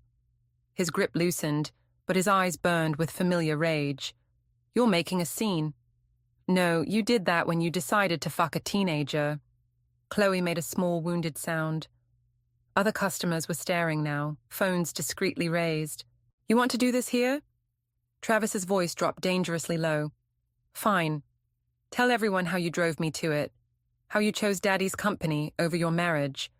How you... Travis Mitchell. A man in a sharp suit approached our table. I'm Daniel Cooper, from the Securities and Exchange Commission. We'd like to ask you some questions about recent trading activities. The blood drained from Travis's face. What? Your wife's company filed some interesting documentation this morning. The man smiled thinly. Shall we discuss this somewhere more private? I stood, gathering my purse. I'll leave you to it. Oh, and Travis, Ollie's staying with my father tonight. Don't bother coming home. You vindictive bitch, he snarled. You really think you can... I already have. I turned to Chloe, who sat frozen in horror. He deletes his texts every night at 11, changes his email password weekly, and he'll never admit to anyone that he's wrong. I softened my voice. You deserve better than being someone's secret. Outside, the autumn air felt clean in my lungs. Nate was waiting by my car, concern etched on his face. You okay? I watched through the window as Travis gestured angrily at the SEC agent, his perfect facade crumbling. I will be. Your father's worried. Says you're taking too many risks. Tell him the risk was staying silent. I unlocked the car, then paused. Nate, thank you for helping me find the trading records. He shrugged. Some men need to learn they can't take whatever they want. Through the window, I saw Chloe gather her things and hurry out, tears streaming down her face. Part of me wanted to comfort her, but a larger part recognized that some lessons have to be learned alone. "Come on," I said to Nate. "We have a company to rebuild." The SEC investigation hit the news cycles faster than I expected. I watched my father's face as he read the headlines scrolling across his office monitor.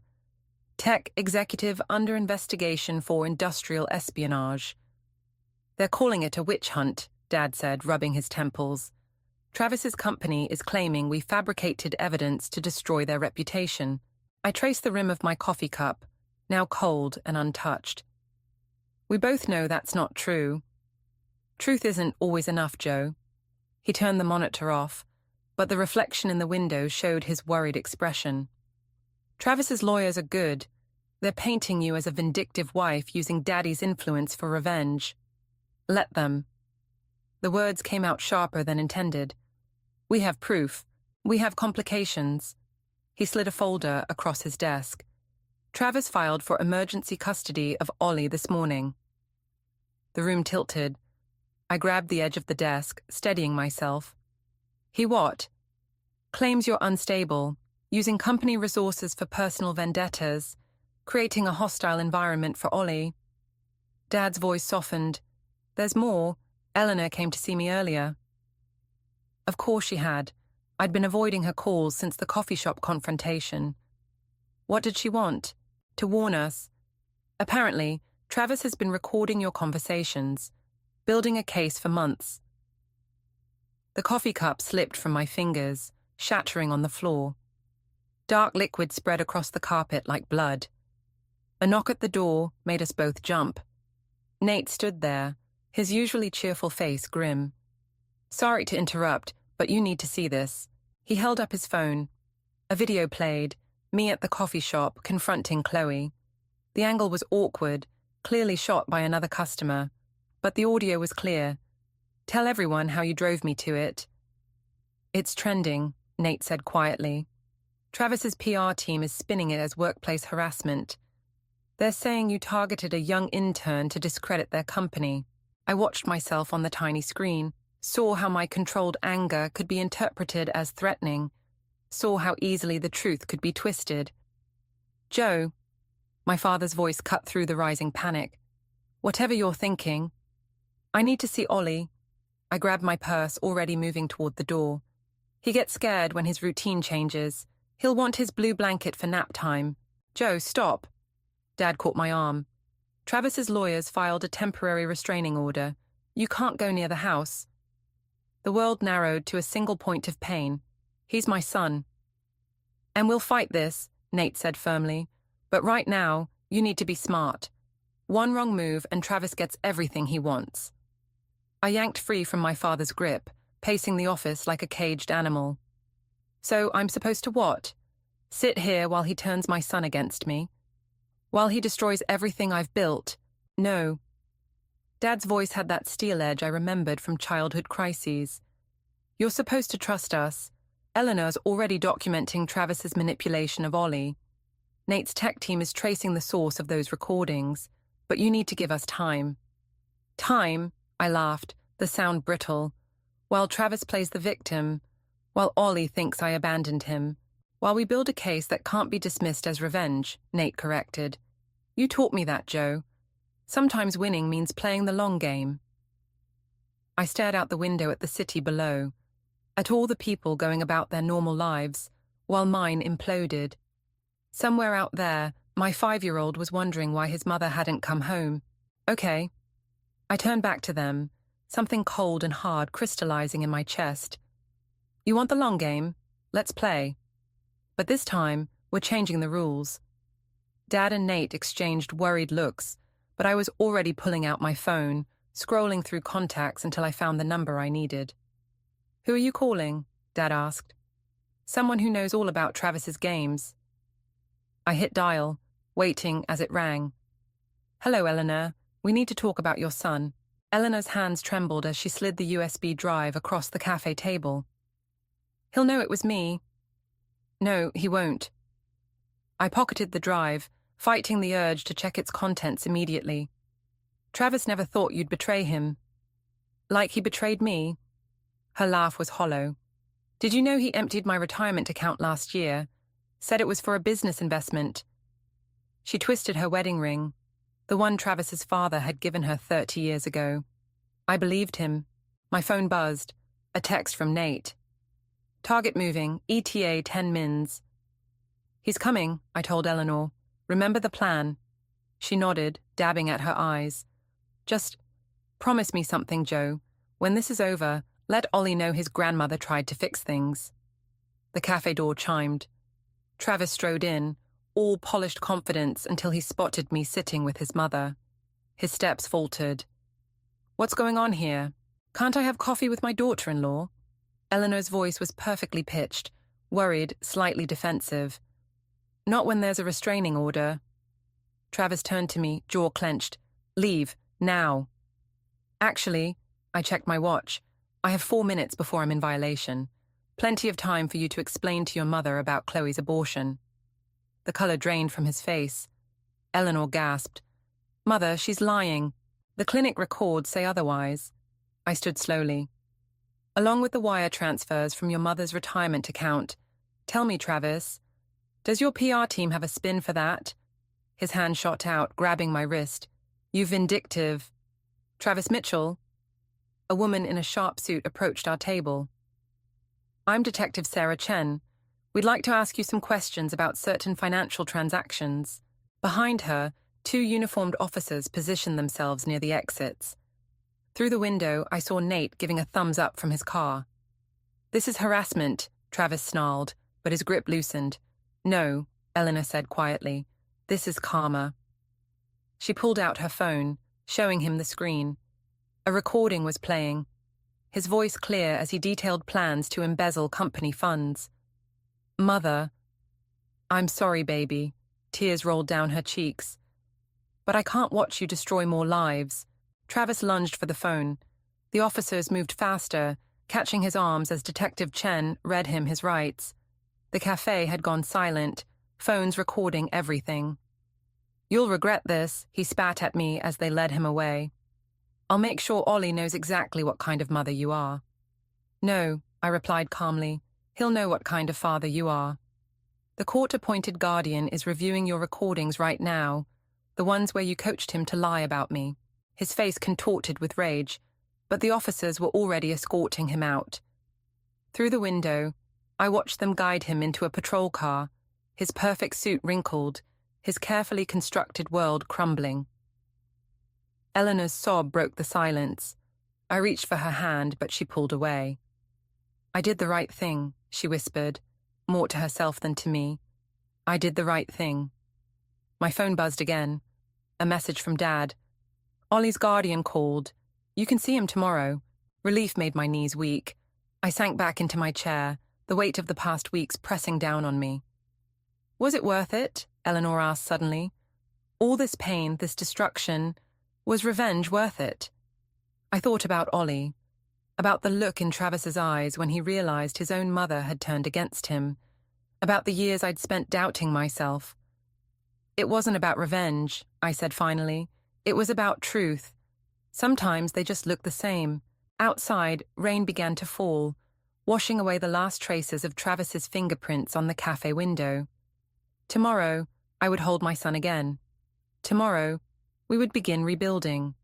But today, sitting across from the woman who had sacrificed everything to help me, I understood that victory and loss were sometimes the same thing too. The holding cell smelled like despair and cheap disinfectant. I pressed my forehead against the cold concrete wall, trying to process how everything had gone so catastrophically wrong. Your father's lawyer is on his way, Nate said through the bars. Just hang tight. Did they find Ollie? His hesitation told me everything. After Travis's arrest, our son had vanished, along with a significant portion of Eleanor's remaining savings and Travis's emergency passport. He couldn't have gotten far, Nate offered. Every airport's been notified. He's not going to airports. My voice sounded hollow even to me. He's punishing me, making sure I feel exactly what he felt when we took everything from him. Detective Chen appeared behind Nate, her expression grim. "Mrs. Mitchell, we need to discuss the new evidence that surfaced." They led me to an interview room where a laptop waited. The video playing showed me in Eleanor's kitchen 2 weeks ago, carefully going through Travis's personal files. "That's breaking and entering," Chen said quietly. "Combined with the harassment charges from Miss Turner and the corporate espionage allegations, those files proved he was stealing. They were obtained illegally." She closed the laptop. "Your husband's legal team is pushing for maximum charges. They're painting you as obsessed, vindictive, willing to break any law to destroy him.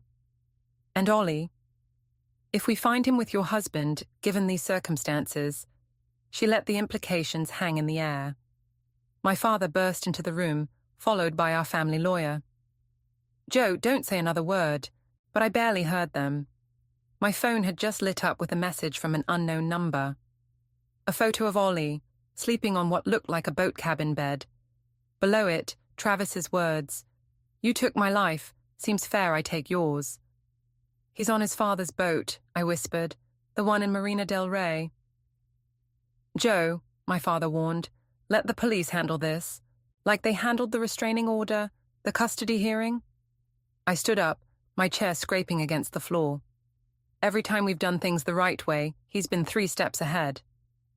"Mrs. Mitchell," Chen interjected, "if you leave now—" "You'll what? Arrest me again?" I laughed, the sound brittle. "My son is with a man who's facing criminal charges, who's already proven he'll do anything for revenge. Every minute we wait—" Nate stepped forward. "I'll drive. Both of you will stay right here," my father commanded. "Joe, think about what you're risking." I looked at him, really looked at him, seeing for the first time how old he'd grown during this ordeal. "I'm sorry, Dad, but I stopped playing by the rules the moment he involved Ollie. The next few moments were chaos. I remember Nate creating a distraction, remember running through the station, remember the blast of cold air as I hit the parking lot. Detective Chen's shouts faded behind me as I hot-wired Travis's old car, the one thing he'd left in our garage. My phone buzzed again. Another photo. Ollie awake now, looking confused and scared. Travis's message below. "Better hurry. Tide's going out." The engine roared to life. In the rearview mirror, I saw police vehicles starting to move. My father stood on the steps, phone to his ear, probably calling in every favor he had to stop me. But all I could see was Ollie's face. All I could think about was Travis's words at the cafe. "I'll make sure Ollie knows exactly what kind of mother you are." Well, he was about to find out. Because the woman driving through red lights, the one with police sirens wailing behind her, the one who'd finally stopped caring about consequences, that woman wasn't just a mother. She was someone with nothing left to lose. I pressed the accelerator harder, watching the speedometer climb. 3 hours until high tide. 2 hours to Marina del Rey in good traffic. And somewhere ahead, my son, and the man who thought he could take him from me. "I'm coming, baby," I whispered, swerving around a slow-moving truck. "Mommy's coming." Behind me, the sirens grew louder, but I didn't slow down. Sometimes, I realized, you have to become the very thing you're fighting against to protect what matters most. The marina's security lights cast long shadows across the empty docks. Travis's boat, the Sweet Revenge, a name that now felt like a twisted joke, rocked gently in its berth. No lights on, but I knew they were there. A mother always knows. My phone buzzed. Detective Chen. "We're 5 minutes out. Do not approach the boat." I switched the phone off and moved closer, keeping to the shadows. The cabin door was ajar, inviting me in. Travis had always loved his little traps. "Daddy?" Ollie's voice drifted up from below deck. "I want Mommy." "Mummy's coming, sport." Travis's voice was gentle, the way it used to be before everything shattered. In fact, she should be here any second now. I stepped onto the boat, the deck creaking beneath my feet. No point in stealth now. "You're late," Travis called up. "Traffic on the 405. "Where is he?" "Safe, which is more than I can say for your future." His laugh echoed from below. "Come down. Let's talk about custody arrangements." The cabin stairs felt endless. Travis sat at the small table, Ollie curled up against him, clutching his blue blanket. My son's eyes lit up when he saw me, but Travis's arm tightened around him. "Careful now," Travis warned. "We wouldn't want any sudden movements to rock the boat." That's when I saw it, the small device in his free hand, wires trailing down through a hole in the floor. The boat's bilge pump controls, modified. "One push," he said softly, "and the pump reverses. How long do you think it takes a boat this size to sink?" "You'd kill your own son?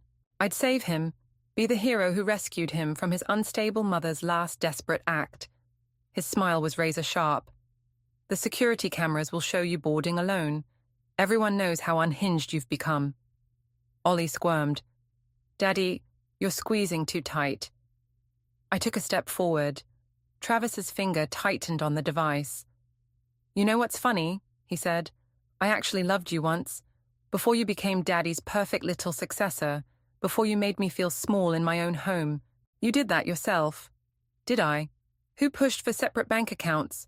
Who insisted on keeping her maiden name professionally? Who turned my own mother against me?" "You stole her retirement, Travis."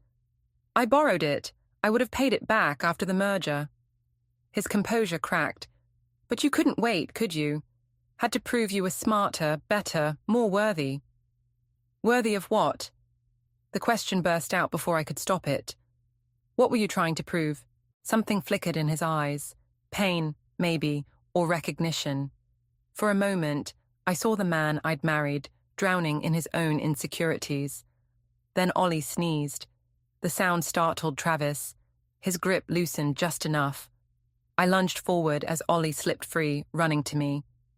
Travis scrambled for the device, but Eleanor emerged from the forward cabin, fire extinguisher in hand. The metal connected with Travis's wrist with a sickening crack. The device clattered to the floor. "Mum!" Travis stared at her in shock. "How?" "I've been here since you arrived," Eleanor said quietly, waiting to see if my son was still in there somewhere. Footsteps thundered above. Detective Chen's voice rang out. "Police! Everyone stay where you are!" Travis looked at his mother, then at me and Ollie. Something broke in his expression. "I just wanted," he whispered, but couldn't finish. "I know," Eleanor said, and there were tears in her eyes, "but wanting isn't enough anymore." As the police led Travis away, I held Ollie close, breathing in his familiar scent. Eleanor stood at the rail, watching her son disappear into a squad car. "Was it worth it?" she asked, echo of our cafe conversation. "All this pain?" I looked at Ollie, safe in my arms, at Travis, finally facing his demons, at Eleanor, who'd lost and saved everything in one night. "Ask me tomorrow," I said softly.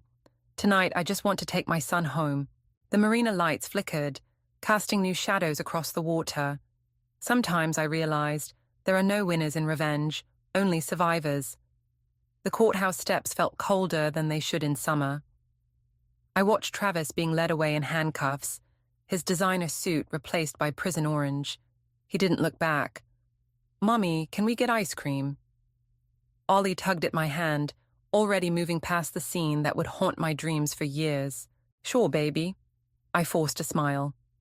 "Let's ask Grandma Eleanor to join us." Eleanor stood apart from the small crowd, clutching her purse like a shield. The trial had aged her a decade, each revelation about Travis's crimes cutting deeper than the last. "I'll pass," she said quietly. "I need some time to—" She gestured vaguely at the courthouse, at the reporters packing up their cameras, at the life she'd known crumbling around her. "I understand." And I did. Victory tasted different when you had to burn down your own house to win. My father waited by his car, Nate beside him reviewing documents on his tablet. The company hadn't stopped running just because our lives had imploded. "The board meeting's in an hour," Nate reminded me. "They'll want to discuss the merger recovery plan." "They can wait." I knelt before Ollie, straightening his little tie. "Today's about ice cream." "And sprinkles?" His eyes lit up, Travis's eyes in a gentler face. "And sprinkles." A familiar figure caught my attention, Chloe Turner, hovering uncertainly near the courthouse entrance. Our eyes met. She started to approach, then stopped, her youth and vulnerability stark in the harsh sunlight. "Go ahead," I told Nate. "I'll catch up." Chloe's hands twisted together as I approached. "I just wanted to say, I'm sorry for everything." "I know." He seemed so... She struggled for words. Perfect, until he wasn't. That's what makes men like Travis dangerous. I watched Ollie climbing into my father's car, already chattering about ice cream flavors. They show you exactly what you want to see. "How do you start over?" The question burst from her like a confession.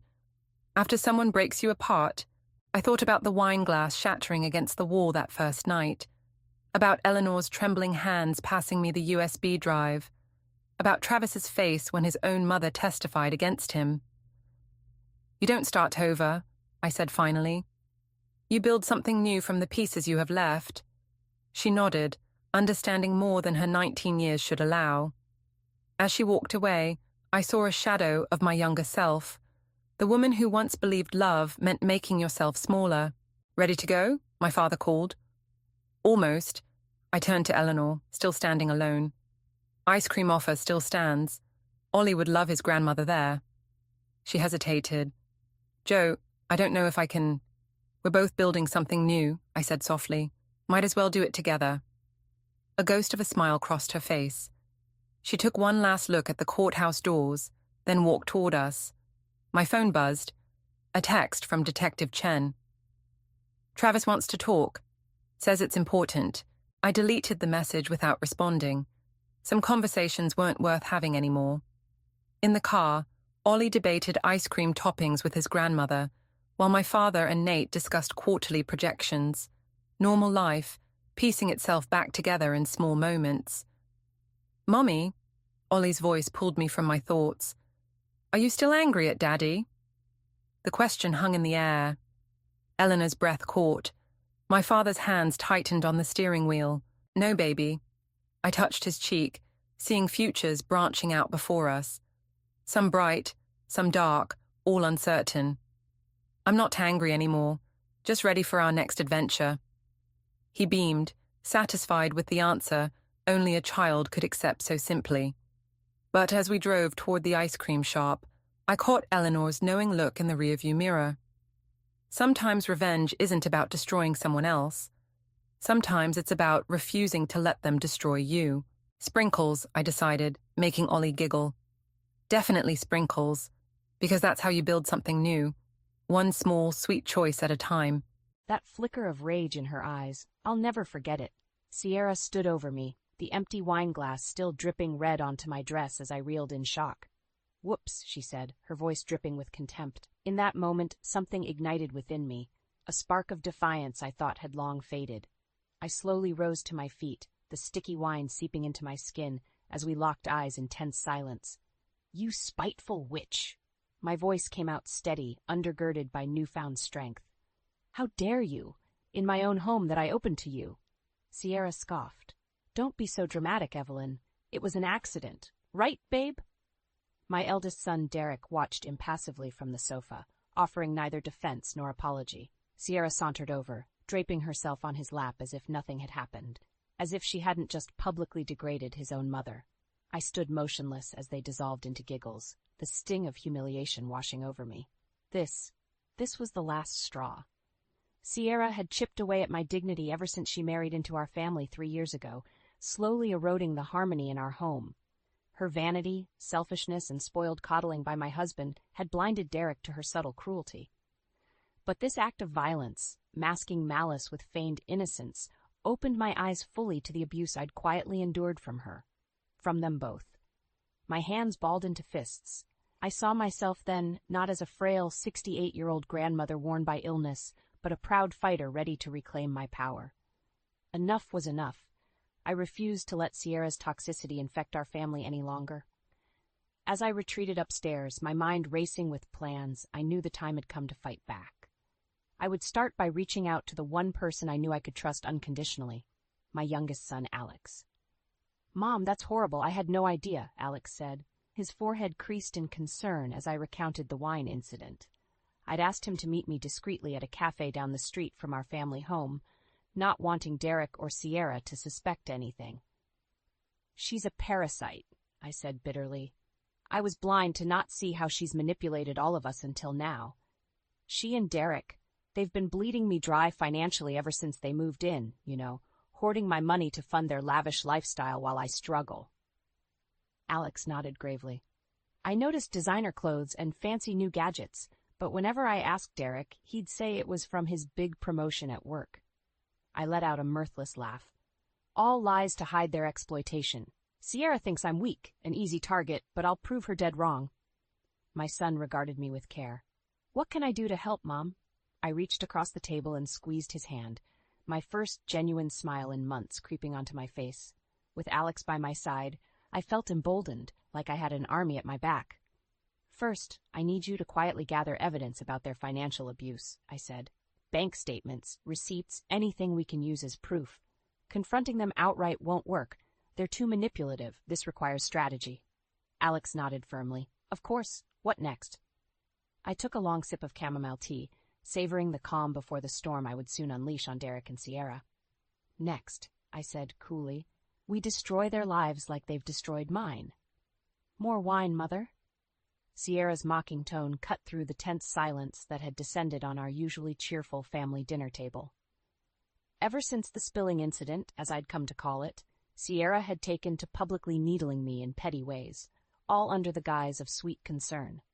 I simply stared back stonily, refusing to gratify her twisted bullying with any visible reaction. Sierra's painted lips twisted into a scowl at my non-response. "Oh, let it go, love." My eldest Derek jumped in, always the peacemaker blinded by his wife's superficial charms. "No need to give Mom grief. It was just an accident after all." "Some accident," Alex muttered under his breath as he aggressively speared a carrot slice. My youngest had grown increasingly disgusted by Sierra's behavior since we'd had our secret cafe strategizing session last week. "What was that?" Sierra snapped. "Nothing. Nothing."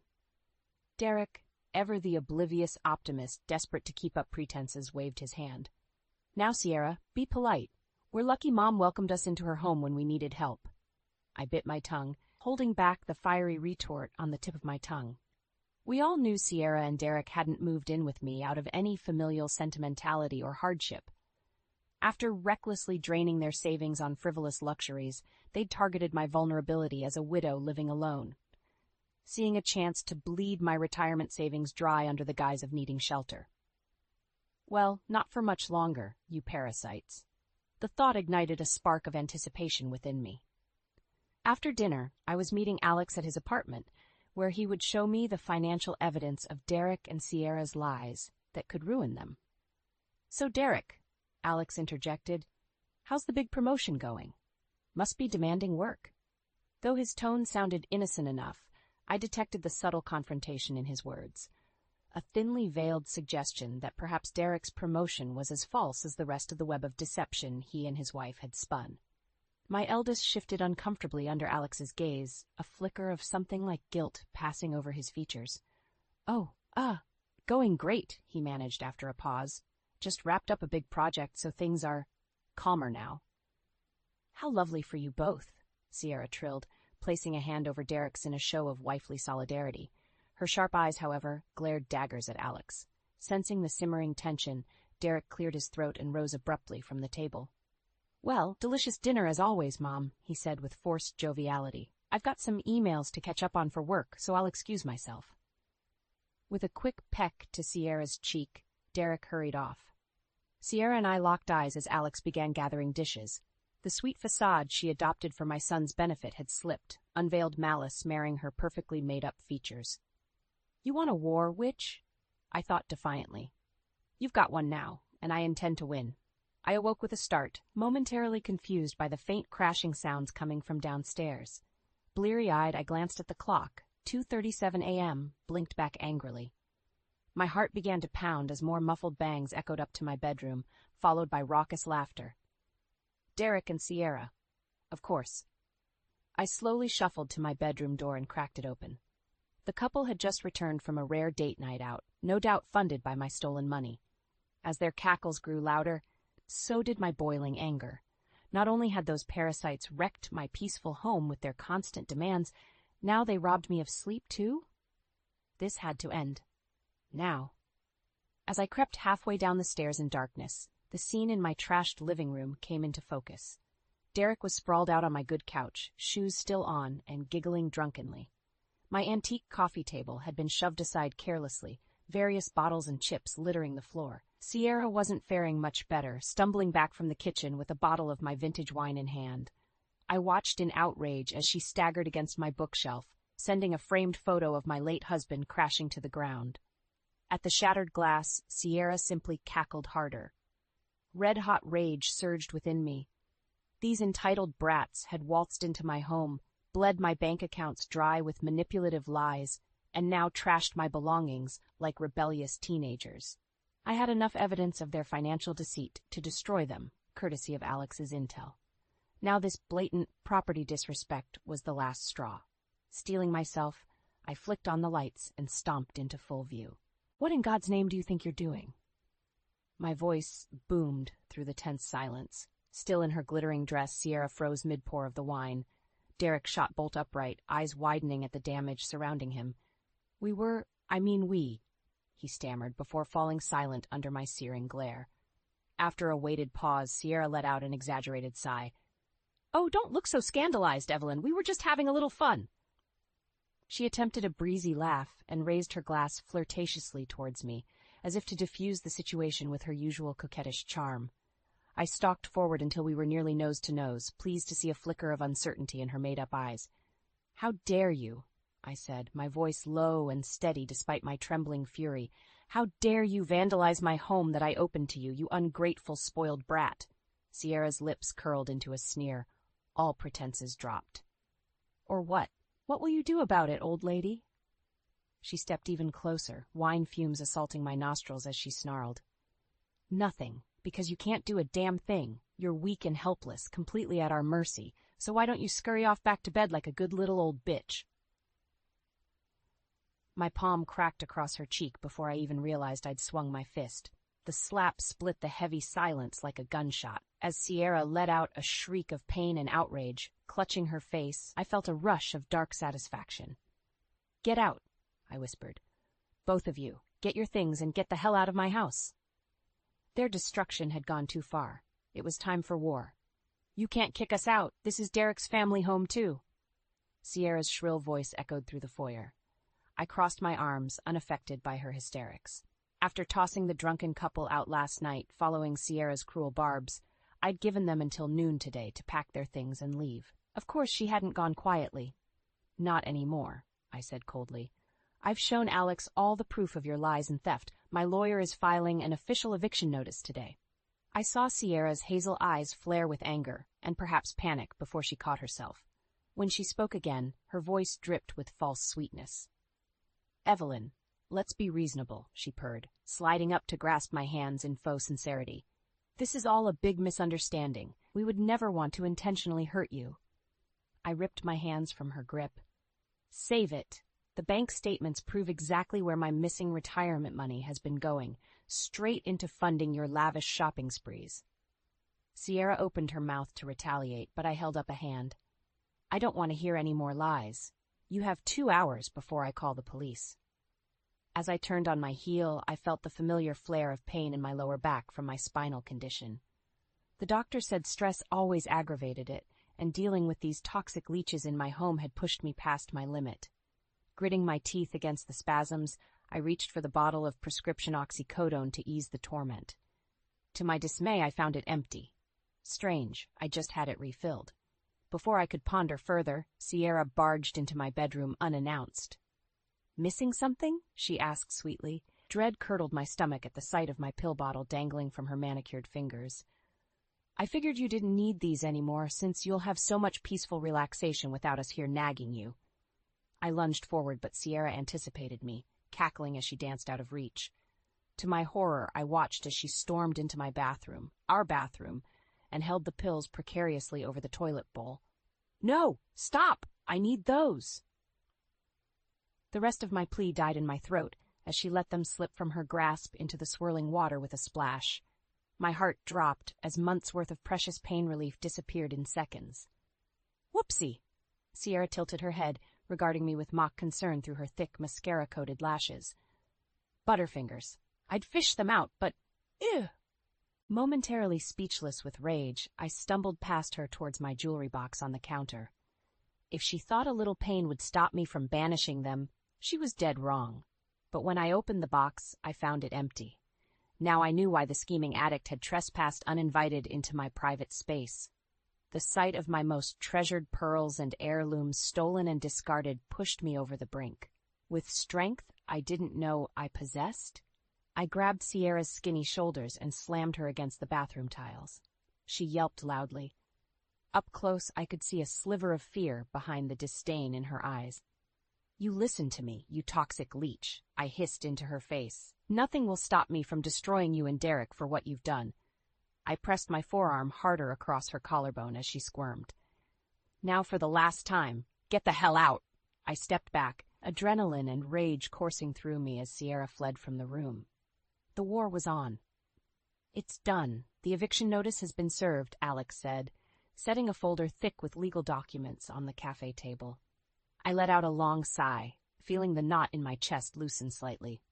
After Derek and Sierra's cruelty reached new heights yesterday, I'd barely slept a wink.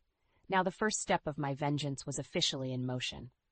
"Thank you, Alex," I said, squeezing his hand gratefully.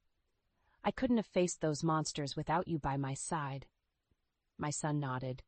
"I still can't believe Derek refused to answer my calls last night. He knows Sierra crossed the line, but he's so deep under her spell." Disgust dripped from Alex's voice. "She's completely corrupted him," I agreed bitterly. "I just pray we can bring Derek back to his senses someday." I shook my head before taking a long draught of coffee. "But first, we make them suffer." Determination flashed in Alex's eyes. "You said Sierra physically tormented you. We could report them for elder abuse." "Not enough," I said coolly. After years pandering to those parasites' wishes, I wanted to hit them where it truly hurt, their beloved social status. An idea began percolating. "We need to turn their fancy social circles against them," I continued. "Publicly drag their reputations through the mud, share evidence of their lies for all to see." Alex frowned uncertainly. "I don't know, Mom. A reputation attack could really devastate them." I leaned forward. "Exactly. Sierra and Derek care about nothing except money and admiration from their vapid country club world. So we rip that all away by exposing them." My hands trembled slightly as I recalled Sierra's mocking face. After what she did to me, what they did, they deserve no mercy. I watched Alex wrestle with his conscience before resolve hardened his expression. "Okay," he agreed. "Where do we start?" Over the next hour, fueled by caffeine and adrenaline, Alex and I outlined our retaliation scheme. Step 1 involved anonymously sending Derek's workplace the proof of his financial deception, putting his lucrative job at risk. Meanwhile, I would subtly inform Sierra's gossip-hungry socialite friends about her treatment of me, seeding rumors that would spread rapidly. By the time Derek lost his job, Sierra's reputation would also be shredded by scandal among their social circle. Their lives here would be untenable. Checkmate. As we parted ways, Alex pulled me in for a fierce hug. "It'll be okay, Mom," he said gently. "We've got this nightmare handled now." Pride and optimism swelled within me then. My son was right. The dawn had arrived to banish these parasites for good. Now we would make Derek and Sierra sorry they ever darkened our door. Over the next week, Alex and I vigilantly executed our plot as Derek and Sierra scrambled to fight the eviction notice. Phase 1 went smoothly. Alex mailed reams of incriminating evidence against Derek to his bosses. Meanwhile, fueled with self-righteous fury, I dropped whispered gossip bombs among Sierra's acquaintances at social events I knew they'd attend. By the time they left each venue, tongues would already be wagging with scandal about Sierra's cruelty against a helpless old woman. Soon enough, Alex and I noted whispers dying down awkwardly as Sierra entered rooms. Eyes that were once warm with envy now glared with contempt. I even witnessed one ringleader of Sierra's clique publicly snub her at a ladies' luncheon. Watching Derek and Sierra's glittering facade slowly crack bolstered my energy. The parasites were getting a taste of long overdue karma, and my vengeance hungered for more. Soon, the fatal blow would strike. Our scheme was unfolding perfectly. This was it.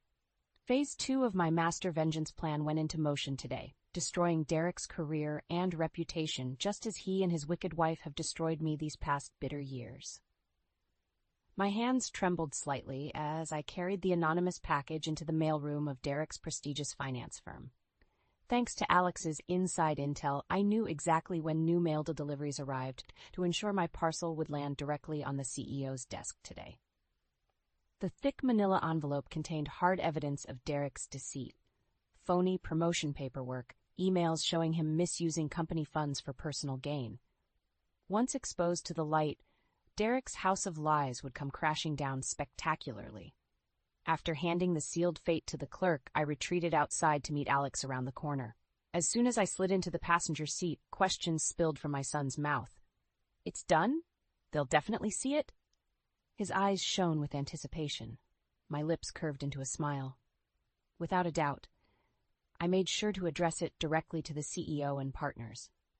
I pictured my parasitic son squirming under his boss's scrutiny and felt a flare of dark satisfaction. "Bullseye shot, Mom. Nice work," Alex grinned and reached over for a high five. As our palms slapped in camaraderie, I let out a breath I'd been holding for years since Sierra first darkened my door as Derek's vapid arm candy. Today marked the beginning of her downfall as well, and freedom for Alex and me. My phone buzzed with an update from my insider society lady, Magda. She confirmed catching Sierra drunk and belligerent at a country club luncheon today, throwing a spectacular tantrum for all the gossipy patrons to see when confronted about her treatment of me. I smirked, envisioning the scandalized faces of Seattle's most influential wives and matriarchs aghast at her audacity. Sierra's social death was all but guaranteed now.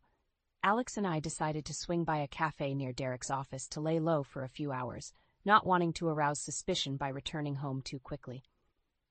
We passed the time eagerly dissecting potential scenarios, Derek being escorted out by security, Sierra's designer gal pals icing her out forever, their lavish leased cars repossessed within the month. I halfway listened as Alex prattled on about his new girlfriend and her plans to take me on a scenic mountain hiking trip. My gaze remained fixed out the window facing Derek's building, hungry for signs of implosion. Finally, just as the cafe owner flipped the open sign to closed, it happened. Derek emerged at a jog through the lobby's revolving doors. Tie loose, hair disheveled, face pale as a corpse. My breath caught as he frantically scanned the dark street before booking it towards his BMW. "Mom, look!" Alex's whispered voice barely penetrated my fixation. We both instinctively sunk lower in our seats as Derek's car roared out of the underground parking ramp and streaked by in the night. My hands, though liver-spotted with age, clenched into fists of unsated vengeance. Seeing Derek utterly unraveled after years of his soul-crushing deception tasted sweet, but like a perfectly seared steak, I hungered to fully savor the meal I'd cooked up. "One parasite down," I muttered under my breath. Alex touched my shoulder, solidarity passing between us. Now time to squash the queen bee. 1 week after Derek lost his executive job under the black cloud of scandal, Alex and I drank tea on my back patio, waiting for the other parasite shoe to drop. "Sierra missed her nail appointment yesterday," Alex said, and salon gossip confirmed none of her circle invited her on Carol's annual Aspen trip this year. I nodded, blowing gently on my steaming cup. Bit by bit, Sierra's social bonds unraveled as my gossip campaign exposed her cruel ways. With Derek also in the doghouse, her golden perch atop Seattle's who's who started crumbling quickly. Now we anticipated the fatal blows to drive our revenge home. Right on cue, the patio door suddenly banged open. Sierra stomped out, mascara streaking her contorted face. I set my cup down, steeling my expression into cool indifference despite Sierra's histrionics. "Help me. I think my brakes were tampered with." She collapsed into the wicker chair opposite me, burying her face in manicured hands. I arched an eyebrow. Car issues were just the newest calamity plaguing her in recent weeks. "Excellent. What makes you think that?" I asked lightly, keeping my tone free of genuine concern. Alex swiveled to monitor Sierra, a perfect accomplice keeping up normal appearances. Sierra lifted her head, hazel eyes burning with fury despite the smudged makeup. "This is all your fault. Ever since your stupid eviction scheme, my life has fallen apart." She swept out a hand dramatically. My friends shun me. Derek can't find work. Now potentially deadly car attacks. I know you're targeting me. I took a slow, leisurely sip of tea before responding calmly. You've always been overly dramatic, Sierra. Nonetheless, I wish you and Derek nothing but the best moving forward. Oh, cut the fake sweetness, you hag. She snatched up an empty planter pot, and for a moment I thought she might try to attack me again. Instead, she hurled it against the cedar fence with a frustrated shriek. I didn't flinch as terracotta shards exploded across the pavers at my feet. I'd appreciate you not destroying my patio furnishings. Sierra's chest heaved rapidly, wet eyes still flashing daggers at me. But despite the aggressive posturing, her face had a hollow, worn appearance now. The queen bee's protective social armor lay in tatters, exposing her pettiness nakedly for all to see. My schemes had achieved exactly that, and I watched her crack and crumble with growing satisfaction. Just then, Alex's phone buzzed loudly in the tense silence. His eyes blew wide at the caller ID image, and he angled the screen for me to see. A glamorous woman wrapped around a shirtless, muscular man. Clearly not Derek. Bold text across the image read, "Cheating Sierra strikes again." My lips curled triumphantly. Our insider spies had captured Sierra's latest infidelity bombshell, another crushing blow I'd orchestrated to her status. Sierra lunged, but Alex yanked the phone out of reach. "That's photoshopped. I never cheated." She attempted a breezy laugh, but it came out shrill and frantic. "Right, Evelyn? Tell him that's fake." I held Sierra's panicked gaze, watching her shredded dignity burn away, my vengeance nearly complete. Finally, I drew myself up slowly. "I think it's time for you two parasites to truly leave my home." My voice rang with quiet authority. Sierra gaped, speechless. As she stormed away in surrendered defeat, Alex and I toasted over fresh tea. The parasites were banished for good. I had reclaimed my power at last. I awoke to golden rays of dawn streaming through my bedroom windows, the first morning in years where hope instead of dread propelled me out of bed. After banishing Derek and Sierra from my life forever yesterday, joyful relief now flooded my veins. I stretched slowly, for once not bothered by my creaky joints or chronic back pain. Healing was finally possible with those emotional vampires gone. I found Alex humming cheerily over a sizzling skillet when I drifted downstairs an hour later. "Morning, Mom. Celebratory cheese omelets?" He smiled brightly. My heart warmed at his infectious mood. With the parasites gone, Alex was positively thriving, his caring spirit unburdened. Over fluffy eggs and strong coffee, we chatted lightly about starting house repairs. Alex insisted on repainting Sierra's gaudy glam room gray to cleanse her tacky energy. As he rambled excitedly about redecorating visions, emotion suddenly clogged my throat. After years battling trauma alone, now I had my loyal son beside me, ready to heal wounds and reconnect. I squeezed Alex's hand tightly across the counter. "Thank you," I whispered, "for fighting with me. I love you so much." Alex squeezed back firmly. "We did this together. I'm just grateful to have my strong mom back." He smiled softly. "Those parasites will never hurt our family again." Over the next few weeks, Alex made good on his home improvement promises, while I regained vigor and mobility. Soon colorful gardens sprung up outside, while inside, cherished antique furniture emerged from basement storage back into their rightful places. Alex also urged me to share our story with others experiencing elder exploitation. "What you did was so brave, facing abusive family members," he insisted. "Your experience could help other seniors speak up, too." Weeks later at my first community center meeting, apprehension and stage fright struck me momentarily mute. But seeing the attendees' encouraging faces, I found my voice. And soon my speech about overcoming parasitic relationships through courage and strategy planning roused a standing ovation. In the whirlwind months that followed, between decor upgrades with Alex and counseling other seniors, I hardly had time to ponder Derek and Sierra's fate since their raging departure. Only vague rumors circulated among my society circles of their disgrace. So I was surprised when Alex poked his head into the living room one autumn afternoon as I reviewed brochures for an elder justice conference. "Mom, there's a woman outside asking to see you," he said carefully. My eyebrow quirked up. I rarely had unannounced visitors anymore. Before I could respond, Alex stepped back to reveal Sierra hovering behind him sheepishly. I slowly rose to my feet. Even with uncomfortably bleached hair and pounds thinner, I immediately recognized the haughty tilt of Sierra's chin. But her flashy designer clothes had been replaced by a simple turtleneck and jeans. Oddly, her hazel eyes lacked their usual combative scorn as well. I crossed my arms warily. "May I help you?"